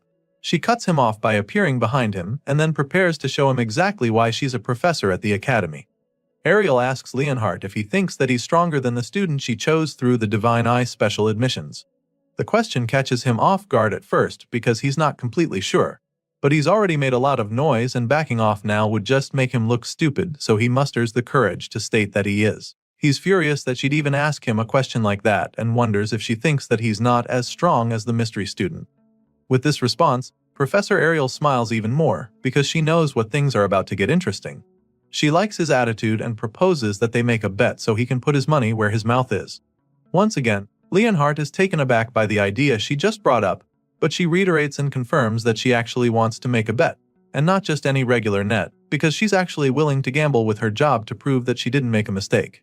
Of course, this bet means that Gray Lee's special admission will also be at stake, so our boy becomes pretty worried because this definitely wasn't part of his plans. Gray begins to panic because he doesn't even know what kind of bet this daring lady is talking about right now. Off the top of his head, Leonhardt figures that the professor probably wants to make him fight the special admissions student, but she claims that she would never do such a boorish thing. After all, she believes that Leonhardt would end up dead if our boy goes all out against him. She literally tells him that he's no match for the special admissions student, and then assures him that she wouldn't intentionally make them fight because as an educator, she must not put the lives of her students at risk. Of course, the only person she's worried about is Leonhardt, so she makes this clear to him, which of course causes him to become absolutely livid. The veins in his head start bulging out as his blood begins to boil, and then he asks the lady if she's actually trying to provoke him. In response, Professor Ariel bluntly tells him that she meant every word of what she just said. As such, she suggests that they make their bet about monsters since it would be safer that way. Rather than making them fight and risk hurting each other, it's safer to see which of them is better at killing monsters. Professor Ariel makes the proposal and still manages to piss the top student off by teasing him about how he's better at fighting monsters than humans. Despite being really mad, he admits that she is truly well informed and then asks her what their bet will be exactly. Now that they're on the same page, Professor Ariel reveals that the conditions for the bet are very simple. All they have to do is kill the monsters that she picks as targets. Each round, the target monster will get stronger, and whoever fails to defeat their monster first loses the bet. That being said, the red-haired lady reveals that she will retire from her position as a professor if her candidate loses the bet. And of course, this also means that the special students will be expelled. Of course, our boy feels very uncomfortable listening to the lady gamble with his future, but then again, she's the one who got him into the academy in the first place. As for Leonhardt, she informs him that he'll have to do whatever she says if he loses the bet instead. The blondie is a little reluctant to accept these terms, because it could very well be a trap, so when the professor asks if they've got a deal, he asks her to tell him what the target monsters will be first. The guy assures her that he's confident he can handle any opponent, but also he's smart enough to try not to be caught up in some weird setup. The professor can't argue with that, so on the spot, she suggests that the first target would be an ogre general. She casually proposes it and then asks Leonhardt if that will be too easy for him, even though she knows that it won't be. Meanwhile, all the students around gasp in shock when they hear this because they also know how dangerous an ogre general is. At the same time, our boy starts to get a little suspicious because he doesn't get why she specifically chose that monster as the first target out of all the creatures she could have thought of. Apparently, the cocky top student also knows how formidable an ogre general is, so he immediately protests, feeling that it's unfair of her to choose it. After all, they only consider creatures that one can kill by themselves monsters, and as far as he knows, an ogre general can't be killed by one person. At this point, the professor assures him that she's not asking him to go kill the beast right away. She doesn't expect him to be strong enough for that, so she sets a time frame to be the entire year. In other words, she's giving him till the end of the year to kill a general ogre. However, Leonhardt insists that it's not a fair challenge. As far as he's concerned, if someone could single-handedly take down a disaster-level monster within just a year of training, then no one would even be suffering. That being said, he demands that she choose a more realistic target, but then all of a sudden, an idea hits him. Leonhardt suddenly accuses the professor of deliberately picking a monster that no one can defeat so that she can end the bet with no clear winner. And so, he makes it clear to her that he will not agree to that. Hearing this, the lady just scoffs, feeling sorry for him. And that's when she adds one final condition, stating that Leonhardt will be declared the winner of the bet if it ends as a draw for any reason. The top student is stunned when she says this because he sure as hell didn't expect that twist. With the terms on the table now, if our boy fails to defeat the ogre general, Professor Ariel will automatically be fired and all special admission students will be expelled. Now, she's confident that there's no way Leonhardt will refuse her offer. The blondie stares at her with a confused look laced all over his face. He calls her crazy for even proposing something that could very much end badly for her. To him, it's like the outcome of this bet has already been decided, so the red-haired lady takes it that he no longer has any objections. Well, before going ahead with the bet, he wants to confirm that the ogre general will not be weakened in any way, and she assures him that the monster will be at full capacity. Once that's out of the way, he conjures up a contract for Leonhardt to sign if he doesn't have any problems with the details of the bet. The top student scans the page quickly and signs the paper to accept the deal. And then, the professor casually walks away like she's already won, so he asks her if she really thinks that her candidate can win. Well, I guess they'll all find out soon enough. As you can imagine, the rest of the professors are stunned by what they just witnessed. Some wonder what's gotten into Ariel, while others feel that she wants to use the bet as an excuse to retire. They think that this is most likely the case since everyone knows that she's well past her prime now. Meanwhile, our boy can't help but feel anxious now that the bet is official. He suddenly remembers when she set the time frame for the bet to be till the end of the year, which makes him realize that the whole contract was a done deal from the start. Apparently, The clever old lady had Leonhard wrapped round her finger from the beginning. There was no way she was going to let him refuse. A while later, we see that our boy is about to take his first class on the basics of magic. The professor taking the class knows that some of them might be surprised to be receiving lectures on the first day, so he makes them understand that not a single day can be wasted as students of the academy. That being said, the professor begins the class by starting with the most basic of basics, which is how to utilize magic. He makes them understand that an invisible energy called ether lies within their bodies, which they can manipulate through the magic circuits in their bodies. Hearing this, Gray is relieved to know that he'll be able to keep up with the magic classes for now. Thanks to his time at the boot camp, he's already familiar with the basic concepts. Sadly, his peace of mind quickly vanishes when he realizes that he somehow ended up in the same class as Leonhard. Now, all he can do is pray that the guy doesn't find out that he's a Divine Eyes special admission student. As the class goes on, our boy quickly gets distracted and the professor catches him instantly. He scolds Gray for being absent, minded only 5 minutes into the class, and this is pretty much where things are about to get tougher for our boy. Gray is shocked that the man could notice him being distracted with a single glance because he's seated so far back. Either way, he apologizes, hoping to move past this quickly and not draw any more attention to himself, but the professor has other plans for him. The man is so pissed that he calls Gray to come down and demonstrate the basics of magic to the class since he's so confident. Desperate to get out of this, he reminds the man that they're in the swordsmanship course and don't really need to be able to use magic. Regardless, the man insists that those with the sword still need to know the basics of magic to coordinate with a mage. The way the man is talking right now reminds him of his time at the boot camp, so he suddenly starts to wonder if they're going to practice the same spell as back then. So, he asks the man if the spell he has in mind is the Ether Bullet, and this intrigues the professor because he didn't think the freshman would know about that. Thankfully, our boy can also use this spell, so he confidently reveals this when the man asks. His time at the hellish boot camp wasn't a waste after all. Sadly, the professor suddenly gets the bright idea to demonstrate the spell to the class using a match. And guess who he matches up against our boy? That's right, Leonhard, the last person Gray was praying to cross paths with. The top student has no idea who our boy is right now, so he underestimates him a lot and suggests that it would be unfair to fight him since he's been trained in swordsmanship and magic before even starting school. However, the professor insists that there's no risk of anyone dying since they're only going to be using the Ether Bullet spell. Clearly, there's no getting out of this one, but at least Leon doesn't know that he is Ariel's special student. Well, not for long, because out of the blue, the old geezer decides to announce that Gray is the Divine Eyes Special Admission Student of the Year. As you can imagine, everyone in the class is stunned by the news, except Leon, who's just boiling with rage. What's worse is that the teacher didn't just spill all of this by accident. The cruel man knew how Leon would react, so he spilled the tea since he already doesn't like Gray. Now that the top student knows who his opponent is, he decides to take the match a lot more seriously, under the guise of wanting to properly show our boy the ropes. With a murderous glint in his eyes, he calls Gray to come right down to the front of the class for their match-up. At this point, our boy just laughs nervously, because his cover has been completely blown.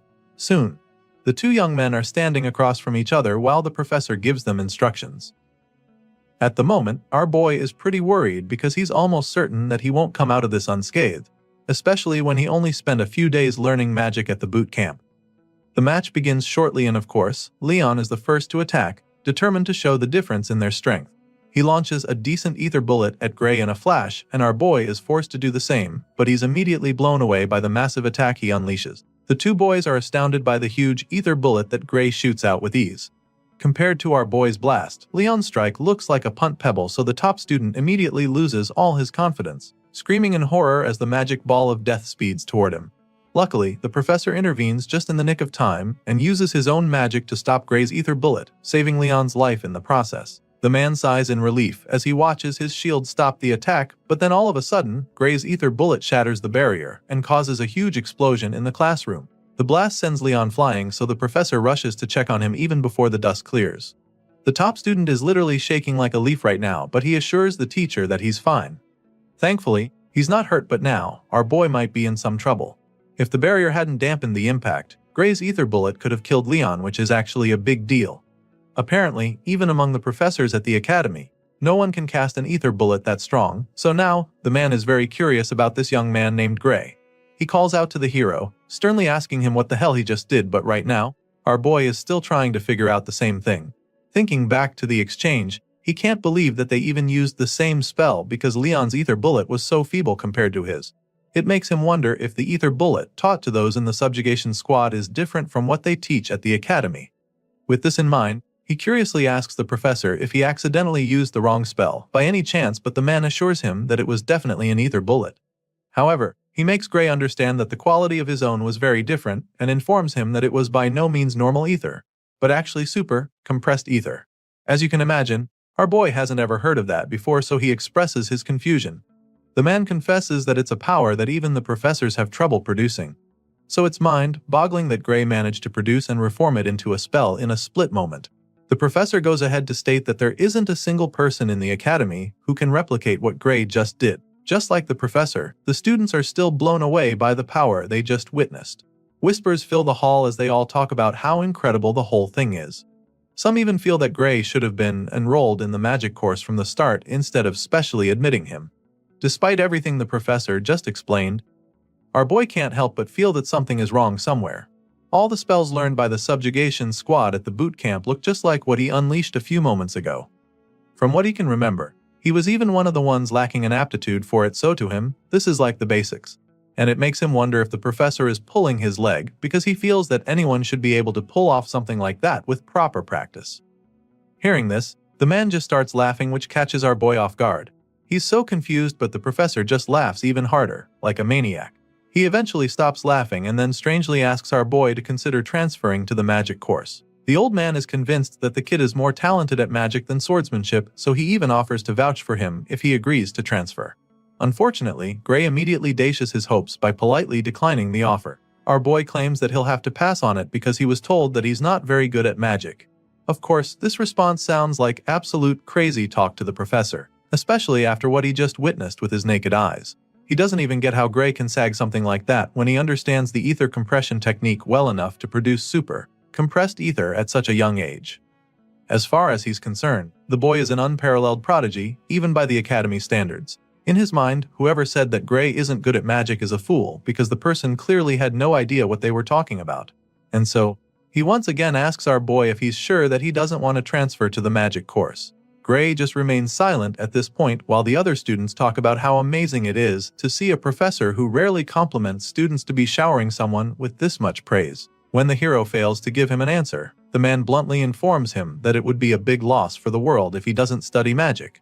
The man is so invested that he would even call Gray's refusal a crime against magic. For some reason, our boy laughs upon hearing this despite the deathly serious look on the professor's face. Just then, he suddenly remembers hearing something about the ether compression technique during his time at the boot camp.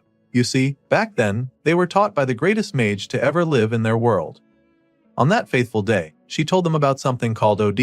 It's also known as life force, but nobody knew it existed before, and as a result, it was very difficult to cast proper magic. She told them how people had to continuously compress ether within their bodies and then gather it. And even then, they could only use it when the bits happened to mix with OD by chance. This memory plays back in Gray's mind, so he immediately asks his current professor if he knows about OD. The man is instantly stumped by the question because he has no idea what that is. Seeing the professor's reaction, our boy confirms that he's currently in a world where the people are yet to learn of the existence of OD. Apparently, he was sent far back to a time when people don't know how to cast proper magic. With this in mind, he's now certain that what he learned in the subjugation squad was knowledge from the future. As you can imagine, this is a really big deal because it could change the way the whole world uses magic, and Gray knows this as well, so he also knows that he has to be careful who he tells about it. His thoughts are interrupted when the professor asks him again if Hest finally going to transfer to the magic course. Despite the huge discovery he just made, our boy refuses for the third time in a row, claiming that he just loves swords too much. He thanks the man for his offer but passes on it, and at this point, the professor finally gives up on trying to change his mind. However, he is hopeful that Gray will reconsider his decision, so he tells the special student to come find him if he ever has a rethink, stating that any time at all is fine for that visit. Once again, the hero thanks the man for his kind offer, and the professor finally allows him to return to his seat. He's so impressed by the talent in front of him that he promises not to bother Gray anymore if he looks away during class. The man is literally a fan at this point, because he claims that he doesn't even mind if the boy gets bored and decides to leave the class. As far as he's concerned, this class is just way too basic for Gray Lee. The hero quietly makes his way back to his seat while all the other students stare at him in awe. They can't believe that the notorious Professor Carlos is the same person kissing Gray's ass right now. Well, It turns out that the professor isn't the only one sucking up to the hero because from the looks of things, Leonhard is practically in love with Gray right now, because the guy is literally calling him Lord now. Our boy sees the top student acting this way around him, and of course, it makes him so uncomfortable that chills run down his spine. Later that day, Gray receives a note from Professor Ariel asking him to see her after class. On the way to her office, he can't help but wonder why he got summoned out of the blue. He feels that it might be Professor Carlos's doing, so he starts hoping that the red-haired lady won't advise him to change courses as well. Soon, he's right in front of her door, and immediately he knocks. She already knows it's him, so she lets him in. He's about to apologize for the intrusion when he suddenly senses a sneak attack from the side. The person tries to strike him with a sword, but his reflexes kick in at lightning speed, allowing him to block the hit and knock down the attacker. He's shocked that his body reacted on its own, but he can't think about that right now since he just got attacked. He turns to the assailant, wondering what the hell that was fire, but then as soon as he sees the girl, he can't help the feelings that he's seen her somewhere before. Gray takes a battle stance after knocking the attacker down, and then as soon as he takes a closer look, he's stunned because the girl looks very familiar. He's still trying to figure out where he's seen her before when a voice interrupts his thoughts. The person sounds impressed by what they just saw, and then our boy looks up to see that it's the red-haired professor. The lady is glad to confirm that her eyes were right about the young talent she selected, because at least now, it's clear that she didn't make a mistake. While she's bragging about her special admissions student, two of her colleagues who are in the room as well have some reservations of their own. They don't seem to like Gray very much and even suggest that the green-haired girl, Bella, didn't attack with any real intent. As such, they feel that Ariel might have even asked her to go easy on the new guy. They admit that Bella's movements were flawless, but to have her sword be knocked out of her hand so easily was just unnatural. Our boy listens to them scold the blue-haired girl and realizes that she's the famous Belle Albright from his past life. She was one of the heroes from the World Union Academy who fought against the Liquidator and was considered the greatest sorceress in the world. Of course, Professor Ariel is not pleased to hear her colleagues talking to Bella that way, so she snaps at them. The red-haired lady suggests that the both of them consider quitting as professors since they can't even tell if the girl was holding back or not. She stretches out her hand as if demanding something from them, so when they see her reaction, they immediately change their opinion. The first guy drops a stack of coins in her hand while nervously stating that they were only joking about what they said. Gray watches in confusion as this exchange happens right in front of him, and then all of a sudden, he gets a good idea of what's going on. Still, he curiously asks the professors what they're doing, and that's when Ariel informs him that they were actually gambling. Apparently, they made a bet on whether our boy would be able to fend off Bella's surprise attack or not. As you'd expect, the red-haired lady put her money on the hero, and thanks to him, she just made some really good money. For this reason, she decides to let him enjoy the spoils as well, so she tosses one of the coins at him, telling him that this is his part. At first, he doesn't know what she threw at him, so when he realizes that it's a hold coin, his eyes almost pop out of his head. A single gold coin is worth a fortune, so he's pretty blown away by it. The other professors are obviously not happy about the outcome, but they can't help the feeling that Ariel was right about Gray. It's just like the red-haired lady said, because from the exchange earlier, it looked like he deliberately didn't use his dominant arm. It's almost as if he was trying to protect his immobile arm, so they wonder if it's because of injury. This is what the first man has in mind, but his colleague isn't even sure what to think. Rather than an apparent physical injury to the muscles, the first man thinks that the reason for this is more likely a deeper kind of wound. Hearing this, his colleague agrees, stating that a simple injury wouldn't cause that. Our boy listens in shock as the men analyze the situation, and he almost can't believe his ears. He's amazed that they can tell that much just from looking at him, so he expresses how surprised he is, but that's when the men remind him that they wouldn't be professors of the academy if they couldn't tell that much. Sure, to most people, it wouldn't be very obvious, but Professor Ariel was already aware about his condition during the exam. The red-haired lady has pretty much gotten all she needs from her annoying colleagues already, and since she's made them see that she was right about Gray, she bluntly tells them that it's time to leave. She can see them as they're suddenly interested in the kid, so she reminds them he's her student and makes it very clear to them that she's not going to give him up. However, the other professors don't make it too obvious that they want Gray, so they insist that they're only going to admit that he has potential for now. That being said, they inform the hero that he will fail to meet the Academy's admission standards if his wound doesn't heal in time. The two men tell Gray to keep this in mind before finally leaving the office. As you can imagine, our boy is a little threatened by what they said, because he doesn't even know when his injured arm will heal. But Professor Ariel notices him getting all anxious, so she helps him take his mind off it.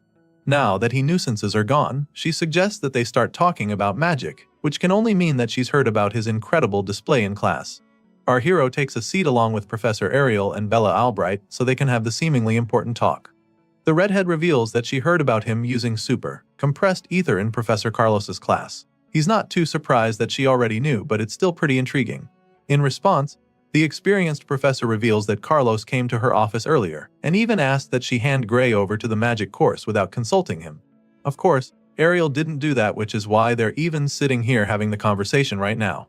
She declined Carlos's request because as far as she's concerned, Gray is more suited to wield the sword than magic. The hero is pretty shocked when she says this because he literally uses magic that nobody in this world knows how to use. But for some reason, Professor Ariel doesn't think that he looks like he's good at magic compression. To her, he doesn't even show signs of having practiced it before. At this point, Gray realizes that he's dealing with a professor that's truly on another level from the others. It turns out that her divine eye is at it again, and she managed to see right through the facade that Carlos couldn't. All she needs to do is look at him to get the truth, so he realizes that it would be best for him not to lie to her. With this in mind, he calmly takes a sip of his drink and tells her that she's absolutely correct. The red-haired lady is glad to see that he's cooperating, so she asks him to tell her what sort of trick he's using to fool everyone else. She knows for a fact that he's not really using ether compression magic, so she urges him to confide in her. She promises not to divulge the information to anyone, and even offers to reward him if he lets her in on his secret. She's desperate to get answers, but it's not even for her. The reason she needs to is because of Bella. Of course, the hero is shocked that she would even say this because Bella is literally the sorcerer who taught him the very same magic in his previous life. He's so shocked that he almost addresses her as the sorceress, but he quickly dodges the bullet. Gray is truly stunned because he knows just how good Bella is. Professor Ariel can understand his confusion, so she decides to explain the situation. Apparently, even though the girl is a genius at magic theory, she's far from the best when it comes to actually using the magic. For some reason, the girl just can't use the ether compression technique properly, and it's the same reason she can't create super compressed ether.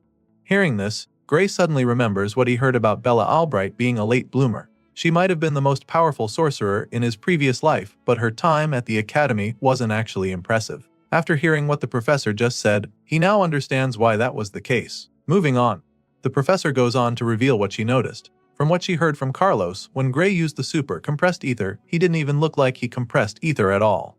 And so, if there's a way to use super compressed ether without actually compressing ether, then it means Bella won't have to be sent to Professor Bradley. As soon as Gray hears this name, the gears in his head start turning. He suddenly remembers the man known as Professor Varian Bradley, and judging by the horrified look on his face, it's pretty clear that the man might be a problem for students. Seeing the look on his face, Professor Ariel is intrigued that he knows of the man. Well, it's practically impossible not to know him since he's extremely infamous.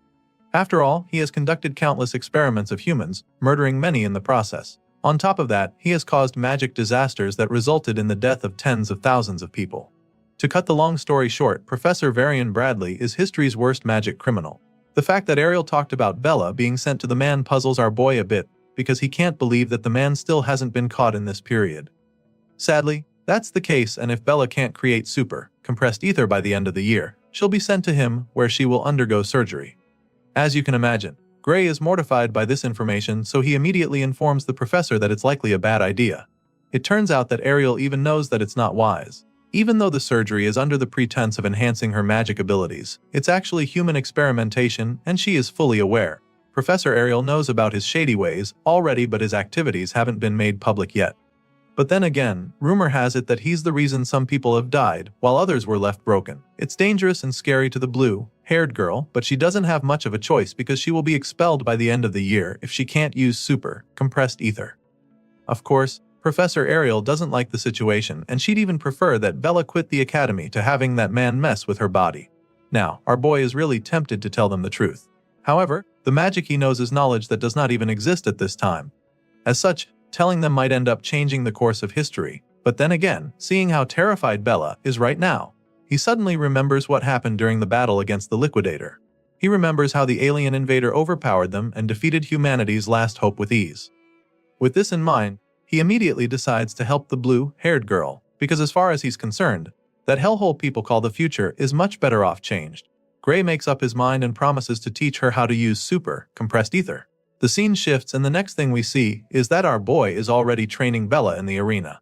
He quickly concludes his lecture with her, admitting that he just gave her all the knowledge he has about magic. Just as they agreed, he reminds them not to tell anyone that he taught her this.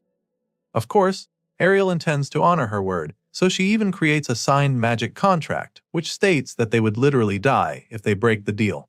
Now that they've gotten that out of the way, he asks them what they think about what he just taught Bella. In response, the red-haired professor reveals that just learning about OD alone blew her mind. However, the knowledge of magic he revealed is beyond that. As for Bella, she thinks that it's brief yet well organized. His lecture was pretty good for her to the point that she felt like she was listening to a magic class from hundreds of years into the future. In other words, just hearing Gray's explanation has definitely advanced the history of magic by 100 years. Of course, our boy doesn't tell her that he just remixed the lecture she gave him 10 years from now. The red-haired lady admits that she couldn't even judge properly, so she's not even sure what Gray said is true. In response, Bella suggests that there's a good chance the theory is correct. After all, nothing he said contradicts the current theory of magic. But then again, the quickest way to find out is to test it. So, she writes down a spell and shows it to him, feeling that it should work if everything he said is true. She proceeds to demonstrate what she believes is her full strength according to that theory. But this leaves our boy pretty anxious, because the last time he checked, Bella's full strength is said to be capable of burning down an entire city. Moreover, she was said to be unable to properly control her powerful magic output. The timid young girl lifts her staff to cast the spell using Gray's teachings, and before anyone can even process what's going on, a mind-blowing blast follows. Our boy tries to stop her from using her power, but she unleashes the terrifying blast of flames in the blink of an eye. They all take cover to protect themselves from the explosion, but then Gray looks up and discovers something really strange. He looks up at the overwhelming power and sees the flames suddenly flowing back to her staff. At this point, our boy realizes that she just saved his life, because if she hadn't taken control of the power run that split second, then he'd probably have been toast. All the flames from the devastating inferno go right back to her staff, and the blue-haired girl instantly expresses her excitement. She's so proud of herself for successfully controlling her power, and once she's feeling pretty confident, she uses the flames to conjure a massive dragon. For the first time since entering the academy, Bella Albright can finally enjoy using magic, but the final is short-lived because she suddenly runs out of ether. She starts feeling really dizzy and collapses instantly. Bella falls face flat on the floor, so Gray rushes to check on her. He calls out to her, trying to wake her up, but Professor Ariel tells him to just let her rest, explaining that she fell asleep because she ran out of ether. Hearing this, our boy is a lot more relaxed, so he just smiles at Bella, feeling pretty proud. Her spell is still active even after she passed out, so the professor takes some time to admire her magic. To her, it was a really marvelous sight, and she's really impressed that Bella managed to put together magic on that scale in such a short amount of time. But just then, the half-conscious girl mumbles something about how Gray's theory is what's truly amazing. If only she knew it was her own theory. Now that she can easily create super compressed ether. She no longer needs the surgery, so Ariel can't wait to tell Bradley that they won't be needing his services anymore. The red-haired professor is glad that Bella no longer needs the surgery, but she's even more grateful that the girl didn't lose her magic control. When she says this, our boy is pretty intrigued, so he asks the lady what she's talking about. At this point, Ariel explains that Bradley's surgery comes at the expense of control, even though it increases one's magical output. Even though the details of how it works are a secret, Ariel knows for sure that the surgery forcibly breaks one's limiter. This information is quite new to our boy, but it also makes a lot of sense because in his previous life, he remembers that Bella couldn't control her magic. Well, thanks to Gray, Bella doesn't have to go through that anymore, since she can now create super compressed ether. Since he's done his part, Ariel states that she will now fulfill her own part of the contract. First of all, she would like to help fix his arm, and she has a special type of magic she wants to use on it. Of course, our boy is stunned to hear this, but he doesn't refuse, so he lets her do her thing. The professor releases a surge of magic into his right hand, and the magic fills the air, leaving our boy speechless. He watches in awe as she attempts to heal his hand, and by the time she's done, she asks him how he feels. The moment of truth arrives as Gray tries to move his fingers. Sure enough, he's able to control his hand, so he's truly astounded. He thanks the professor for what she just did, revealing that a magical healing potion could cure him. To this, the lady just scoffs and then tells him to never compare her nerve-restoring magic to his average magic potions. She trusts her skills, but she's also curious to know if his hand moves the way it did before, so she tells him to try swinging a sword. Our boy is more than happy to try this out because it's been ages since he held a sword with his dominant arm. He takes the first swing and is a little surprised by the outcome, so he tries a couple more slashes and he remains speechless. At this point, he informs the professor that his hand doesn't move as well as it used to. He explains this to Ariel, but she's not even surprised. She actually suspected that she might have repaired his nerves, but she also knows that her magic cannot heal the wounds in his soul. Gray is a little taken aback when she starts talking about his soul, so she assures him that he heard right. Today's magic knowledge hasn't proven the existence of one's soul yet, but she believes that it does. After all, she can see it with her divine eye. And even now, from what she can see, Gray's soul is slowly healing. She assures him that it will heal naturally as long as he doesn't overexert himself. He's not sure how to achieve this, so he asks the professor if this means that he should refrain from practicing with swords. Thankfully, that's not the case. Ariel assures him that it's fine for him to exercise as he normally would, but at the moment, she's even more concerned in finding out what kind of swordsmanship could harm one's soul this much. Hearing this, the hero just laughs nervously, hoping that she doesn't start asking too many questions. Apparently, Ariel is aware of someone who uses a swordsmanship that uses one's soul to move the sword, but Gray doesn't know who she's talking about, so she reveals that it's Amy White. She figures that our boy might know Amy, but he's just stunned because he doesn't get why she's talking about the Sword Saint. In the present timeline, he shouldn't even know Amy. The professor notices the confusion on his face, so she realizes that she might be wrong. Her guess was wrong, but in her defense, the way Gray wields the sword gave her the impression that he learned it from Amy. But on second thought, she admits that he is slightly different. As such, she figures that the person he trained under might be a bit more skilled than Amy. However, she's confident that the girl will be just as skilled as Gray's master in a few years. After listening to the professor's multiple theories, our boy is just blown away that she managed to think that far in such a short time. Either way, he finally reveals that he learned swordsmanship at a dojo in his hometown. Still, he knows that he needs to change the topic now because if he lets the conversation continue, he might end up spilling everything. With this in mind, he asks her if it's even possible for someone's soul to be damaged because of swordsmanship. In response, the professor explains that ordinary swordsmanship cannot do this. To begin with, she doesn't believe that something ordinary can defeat an ogre general with just one slash, not to mention cutting down surrounding ogres. Apparently, Professor Ariel already knew of his feat, and this explains a lot. She somehow found out about his past, and so now, she's already won the bet she made earlier. She reveals that she was shown some of the remains left at the scene. She found the sight magnificent because even the most sophisticated cleaving magic couldn't have done that. That being said, Professor Ariel reveals that she knows about the mysterious power within him, and then asks him if he used it. The jig is up at this point, but he's curious as to whether she can see the power with her eye, and she confirms this, revealing that she can even see the power leaking through the chain door. The response sends chills down Gray's spine as the memory of that ominous door flashes across his mind. It's not something someone can just guess, so now, he's certain that the red-haired lady can actually see it. It's not a new thing for her though, because she's seen power like this before, but it's not exactly the same despite having a similar vibe. Our boy is taken aback by this because he didn't think there were people with similar power to him.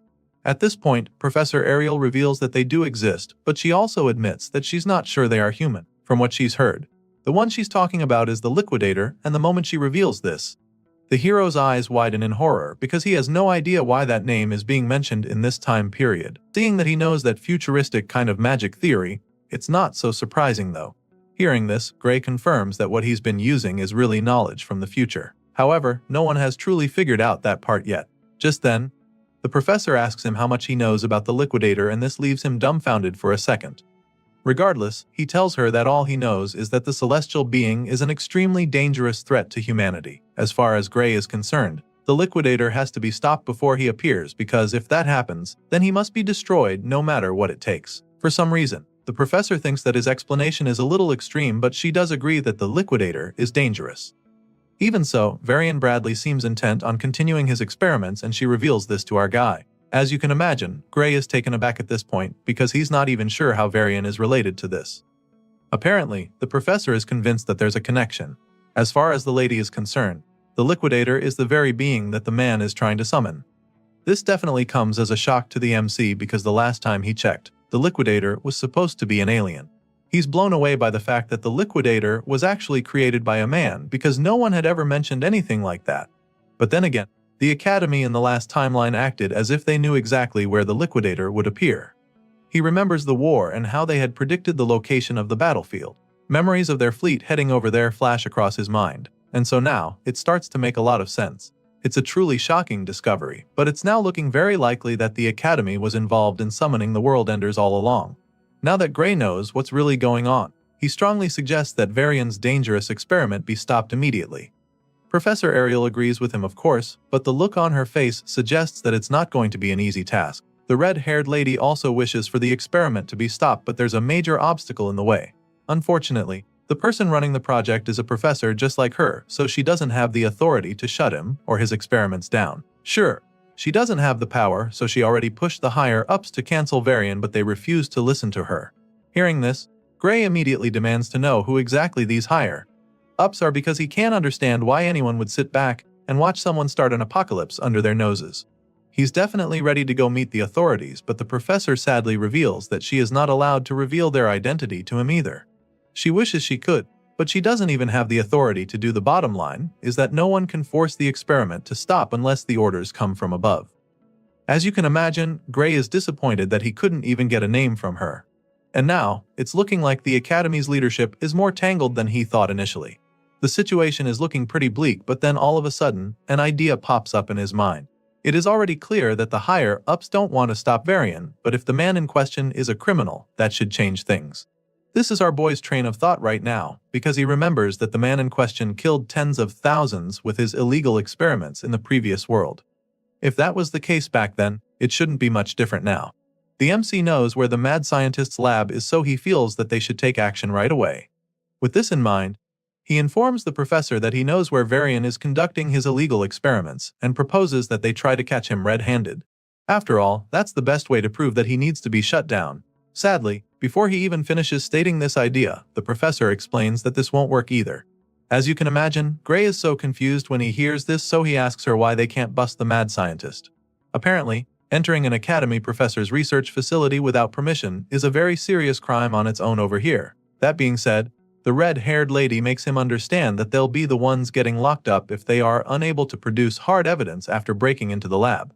And so, she straight up asks Gray if he's trying to say that he already has proof of Varian's crime already. Sadly, our boy doesn't have any concrete evidence at the moment. He's working with the events that occurred in his previous life, so he can't say for sure that it's the same now. So, he doesn't say anything, confirming that he's got nothing on the shady professor. At this point, Professor Ariel suggests that they shelve this whole issue for the time being.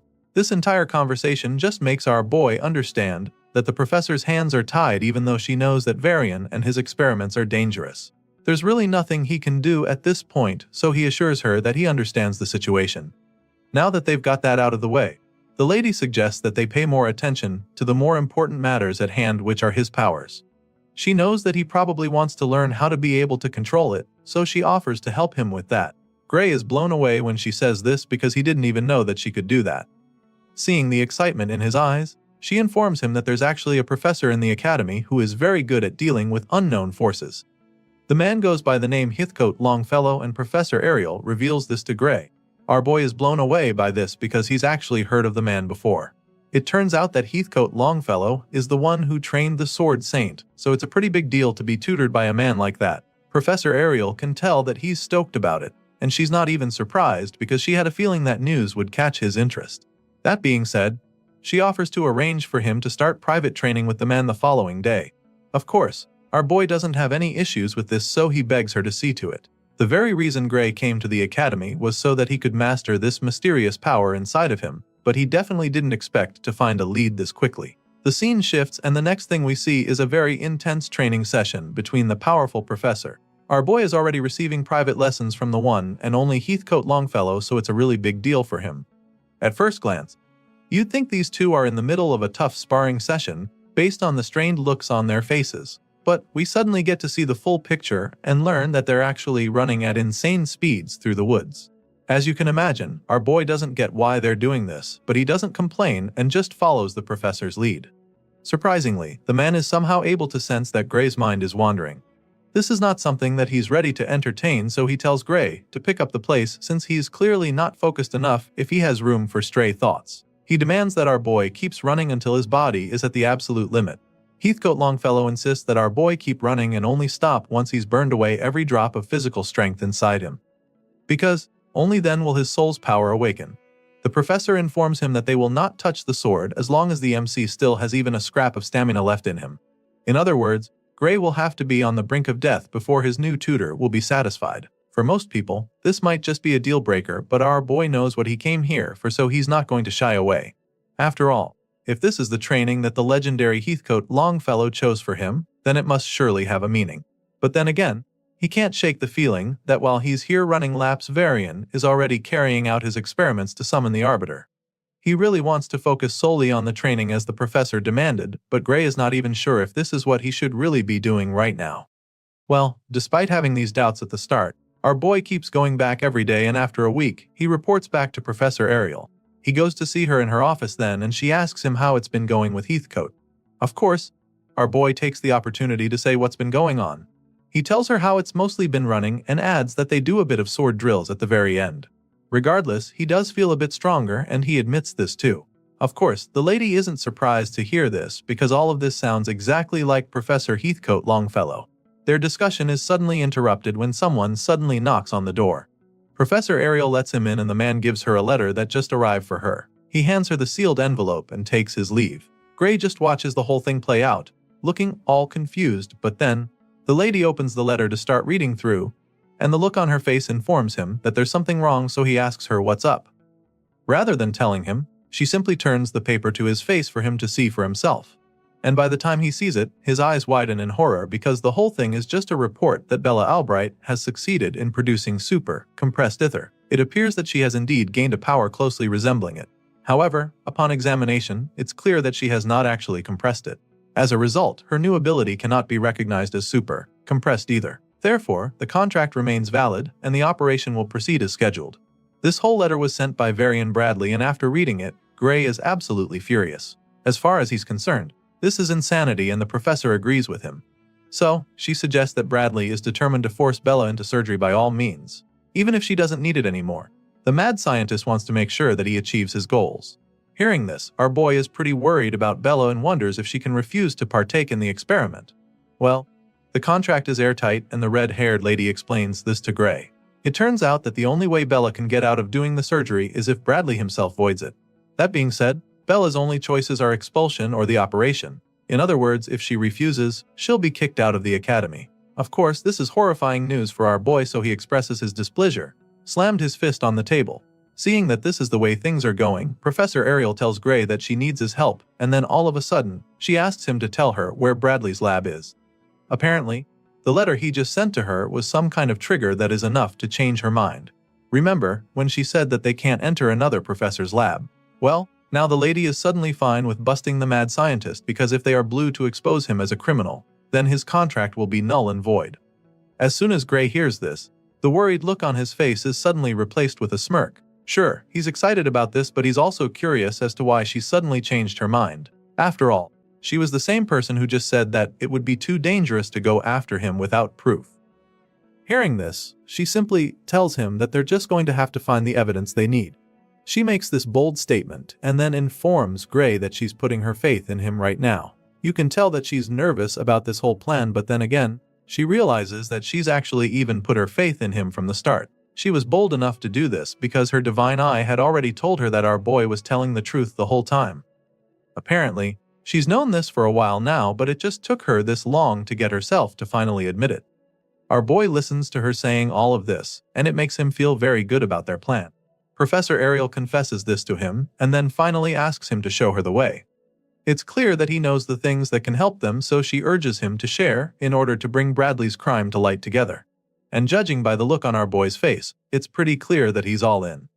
Now that they're definitely on the same page, our boy finally reveals that the evil professor's laboratory is located in the mountains near the village of Torul. As you can imagine, the red-haired lady is already familiar with this place. It's not the first time she's hearing about it, and she definitely remembers Bradley Varian having a laboratory there that was authorized by the Academy. She confirms this, which leaves Gray pretty surprised, because why would anyone do illegal experiments in an authorized lab? Well, the professor doesn't think he should even be surprised, because as far as she's concerned, there's no better place to conduct illegal experiments if not there. I mean, no one will bat an eyelid even if he stays there for too long, since it's a place that's been reserved for him and his research.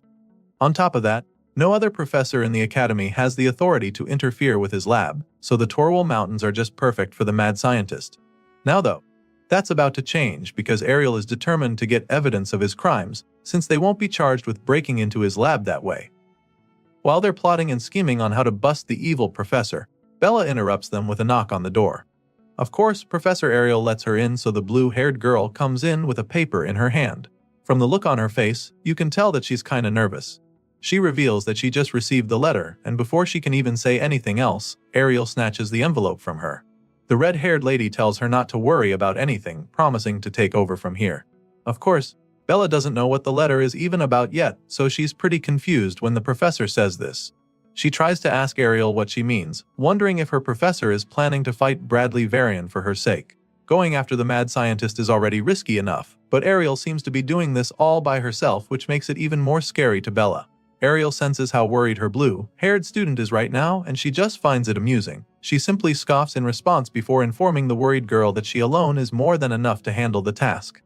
As you can imagine, this definitely gets Bella very anxious, especially since it's all happening because of her. She is pretty terrified now, and even our boy is starting to get concerned, so before the professor can leave the room, he calls out to her, begging her to wait before telling her that he's going with her. As soon as he says this, Bella doesn't even think twice before announcing that she will go too. The girl is determined to help out since all of this is happening because of her. It's her problem after all, so she insists on following them. As you'd expect, Professor Ariel is not comfortable with this sudden change of plans, so before the students can even say anything else, she stops them right in their tracks. And then, she reminds them that the person they're talking about is not some ordinary man. He's an academy professor, and not only that, he's also a lunatic who has repeatedly conducted dangerous human experiments. Professor Ariel points out all of this just in case the two ambitious students have forgotten so soon. There's no telling what Bradley Varian will do to them if he catches them poking their noses in his business. He's just that dangerous and erratic, so the red-haired professor bluntly makes it clear to them that she cannot let the both of them go to such a place. Ariel makes these points to discourage them from following her to the Torul Mountains, but sadly, her efforts backfire. For some reason, rather than seeing reason with her, Gray feels that everything she said suggests that they come with her. Since even she knows what a monster Bradley Varian is, it just makes even more sense for her to take them along. Going alone is too dangerous even for her as far as Gray is concerned. In his mind, he should definitely be able to be of some help to her if he uses the same power he used to take down the Ogre General. Besides, if Professor Ariel disappears, then our boy will get expelled automatically because he's a Divine Eye admission student. She's the very reason he's still in the academy, so if anything happens to her, then his chances of actually finishing to become a hero will be gone. Gray makes all of these valid points and then concludes by begging the professor to at least let them decide their fate. Her actions affect them tremendously, so he believes that they should also have a say in it. At this point, Gray and Bella go quiet and wait anxiously as the professor contemplates everything they just said. She's definitely not planning to be so rigid, so she quietly considers all our boy has said, and after a brief moment of silence, she gives in. I mean, with everything they just said, it seems like they'd just still come even if she told them not to. And so, there's really no point stopping them. That being said, the professor agrees to let them go with her, but under one condition. Hearing this, our boy eagerly waits to hear the terms, and then the lady tells them that they are to prioritize their own safety first no matter what happens. She reveals this non-negotiable condition to them and sternly asks them if they understand completely. Of course, they are pretty fine with the terms, so they loudly confirm that they understand. If that's what it will take for them to be involved on this important mission, they don't mind the terms. Sure enough, after that deal they made, Professor Ariel takes them along and the scene shifts. For a lab that's supposed to be a secret, the building is pretty massive. Anyway, the trio arrives after the moon comes up, and while they're hiding in the bushes, Bella keeps trying to wrap her head around the fact that the man is really doing his illegal experiments in this place. It's probably strange to her as well, but that's what it is. Professor Ariel confirms that this is really the place and reminds her of the objective. Now that they've arrived, the next course of action is to look for evidence of Varian's illegal experiments. Just to be 100% sure, she asks Gray to confirm everything she just said, and our boy assures her that they're on the same page. He definitely remembers this place from his past life, and he doesn't have a single doubt in his mind. Seeing how confident he is, Bella decides that she doesn't have any reason not to trust him. She's all for taking down the mad scientist, but she's still not sure that they can actually gather any evidence without getting in any trouble. That's her major concern now that they're here and she's seen the kind of place they're breaking into. Ariel can sense that the blue-haired girl is worried, so she attempts to calm her down. As far as she knows, Varian should be at the Magic Society's conference right now, so she's pretty convinced that he's not here at the moment. Still, the fact that the mad scientist isn't around doesn't necessarily mean that sneaking in will be a walk in the park or anything like that.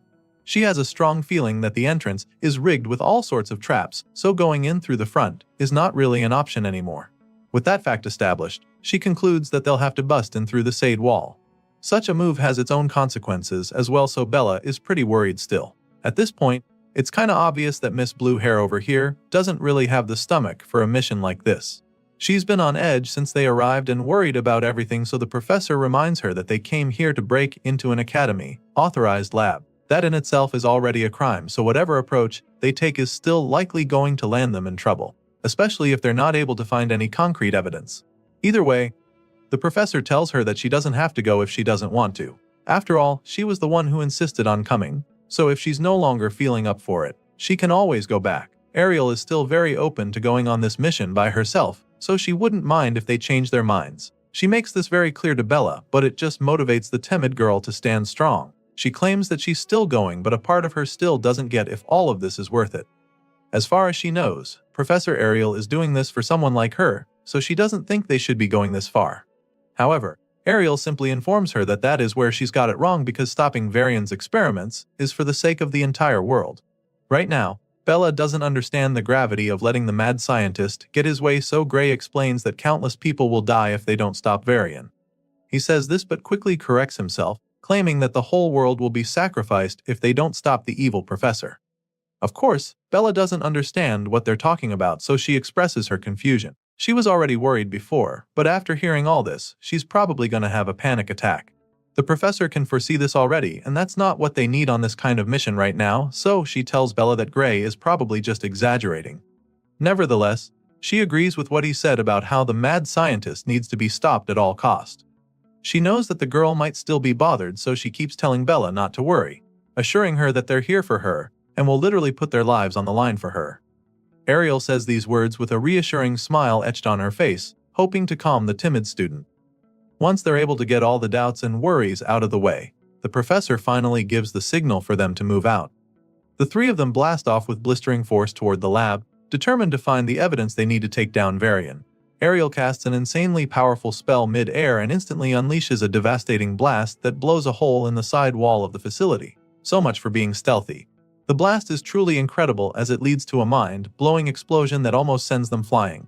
The force from the blast is so much that Gray barely manages to avoid being thrown off his feet. Of course, he also didn't expect a blast of that magnitude, so he finds it amusing. Ariel just had to do something way over the top. Anyway, now that they've got an opening, they make their way to the freshly opened hole in the wall.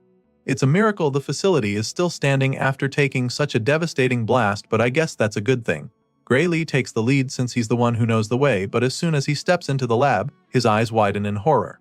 Our boy is instantly met with a very shocking surprise. Remember, this lab was supposed to be filled with enough evidence to enable them shut down Varian's illegal experiments. Well, what our boy finds is even more horrifying than what he imagined. It's literally a huge prison with several cells lined up one after the other. Inside these cages, there are human beings bound in chains, and those of them who are not already corpses look like they're on the brink of death. Most of the bodies are covered in blood scattered all over inside the cells. Clearly, they're now 100% sure that Varian is an evil piece of trash. This is proof that he's been carrying out inhumane research, and it wasn't even that hard to find.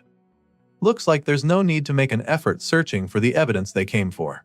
There's literally so many dismembered corpses in the cells that it's sickening, and Bella is probably doing her best not to freak out right now. The professor is speechless at first, but then she's finally able to organize her thoughts. For her, just a glance is enough to see 14 forbidden spells that have been used on these poor victims. Using such spells is undeniably a criminal offense, which just shows how terrible Varian is. There isn't even a need to mention the unauthorized human experiments, as far as she's concerned, because merely using these forbidden spells is an equally serious offense in the eyes of the Academy. They're still taking a tour of the horrific research facility when they suddenly come across some more disturbing stuff on the other side. Of course, they all go to investigate, and that's when they get a better view of this ominous-looking magic circle on the floor. It's surrounded with lit candles, which is even more creepy. At first glance, it looks like some sort of altar, so after getting close to it, they're a little confused. They've obviously seen more than enough proof that the scumbag professor is up to no good, so Bella asks what they should do now, because their original plan was to leave with evidence. However, she doesn't think it's right to leave just like that, because they also need to rescue the people who are trapped in the cells.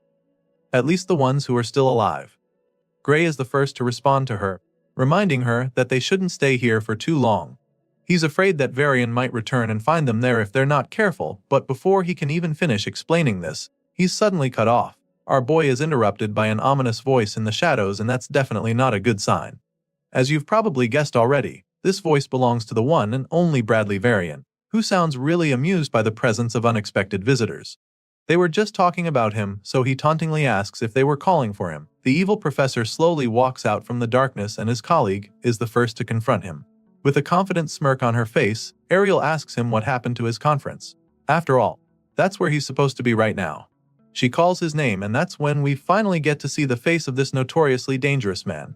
After Varian reveals himself, our boy is taken aback because the man actually isn't supposed to be here. He doesn't understand what went wrong, but he braces himself for anything that might happen. The evil scientist finally responds to Ariel, revealing that he arranged for a double to attend the conference in his stead.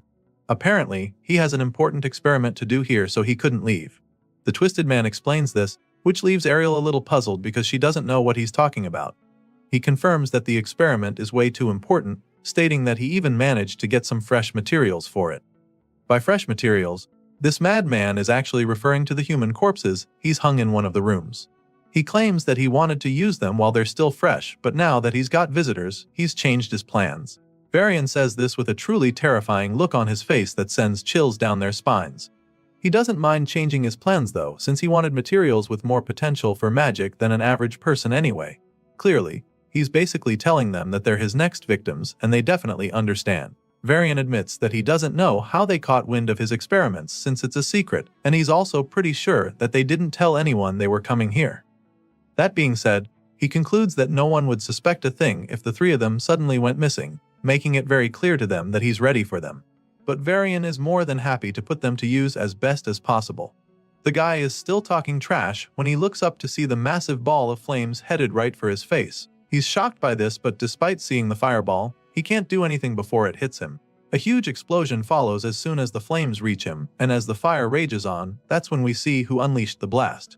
Professor Ariel looks to her side in shock to discover that Bella with her staff still smoking. Apparently, the blue-haired girl was done listening to the twisted scientist. After a brutal blast like that, you'd think that Varian won't even be able to get back on his feet, but that's not the case. Bella and Ariel watch anxiously as Varian emerges from the flames without a scratch. The mad scientist admits that Bella's powerful blast was really magnificent.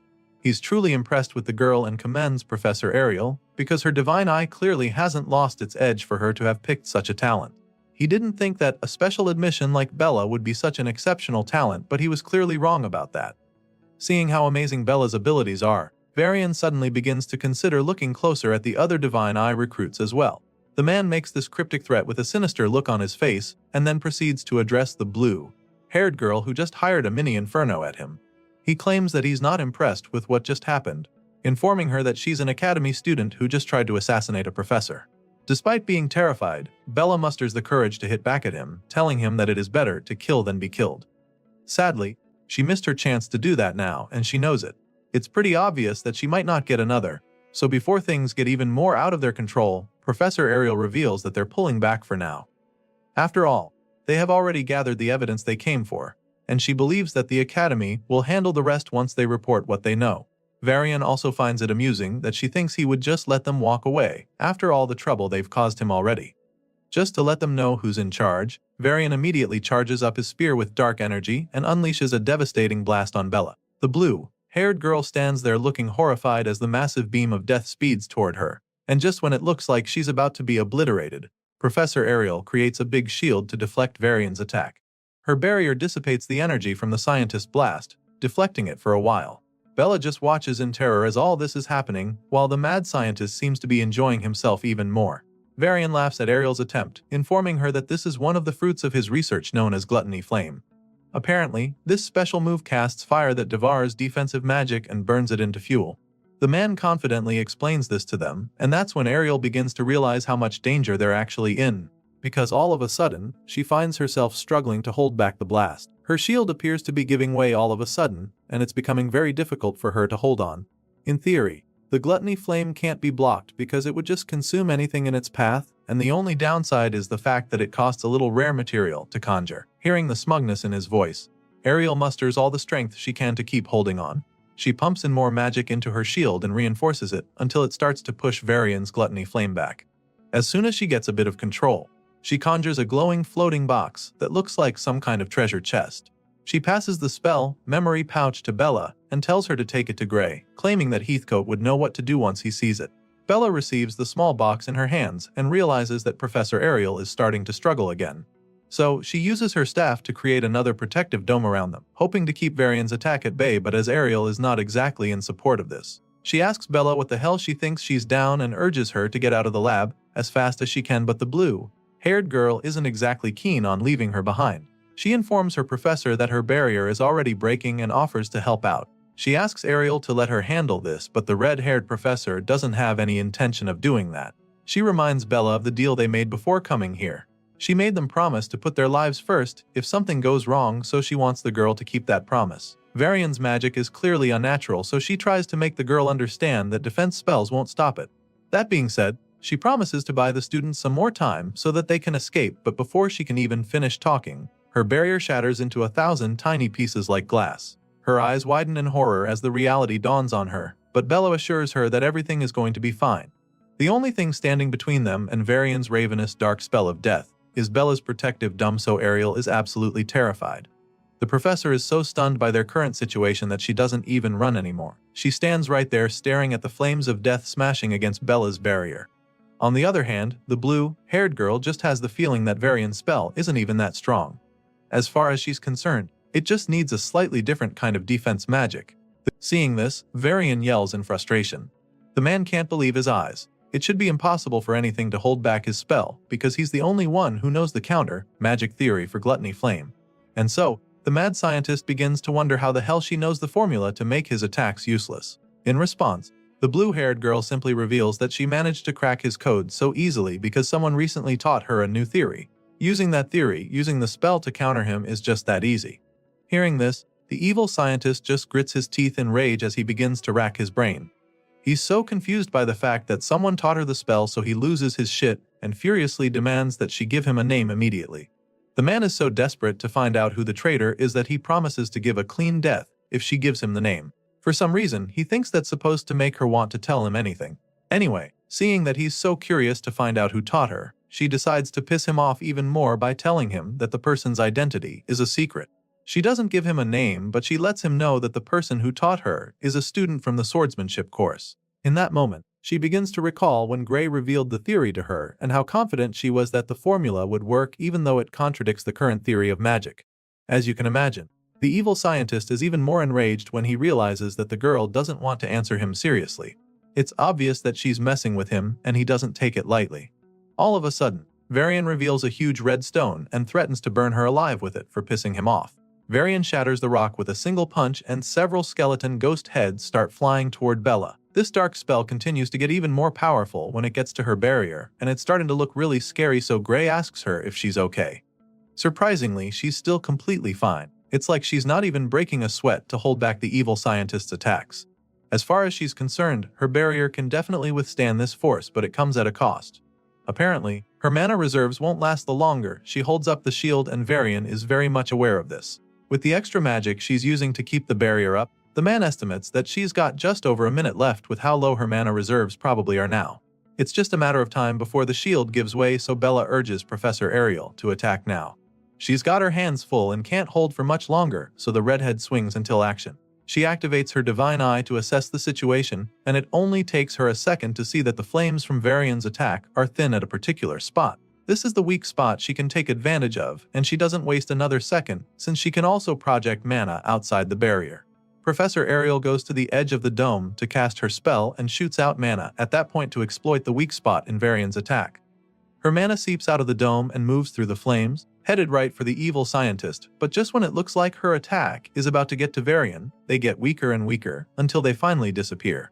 Seeing this, Varian just laughs at her for trying to counterattack because she can't even reach him, let alone actually do any damage.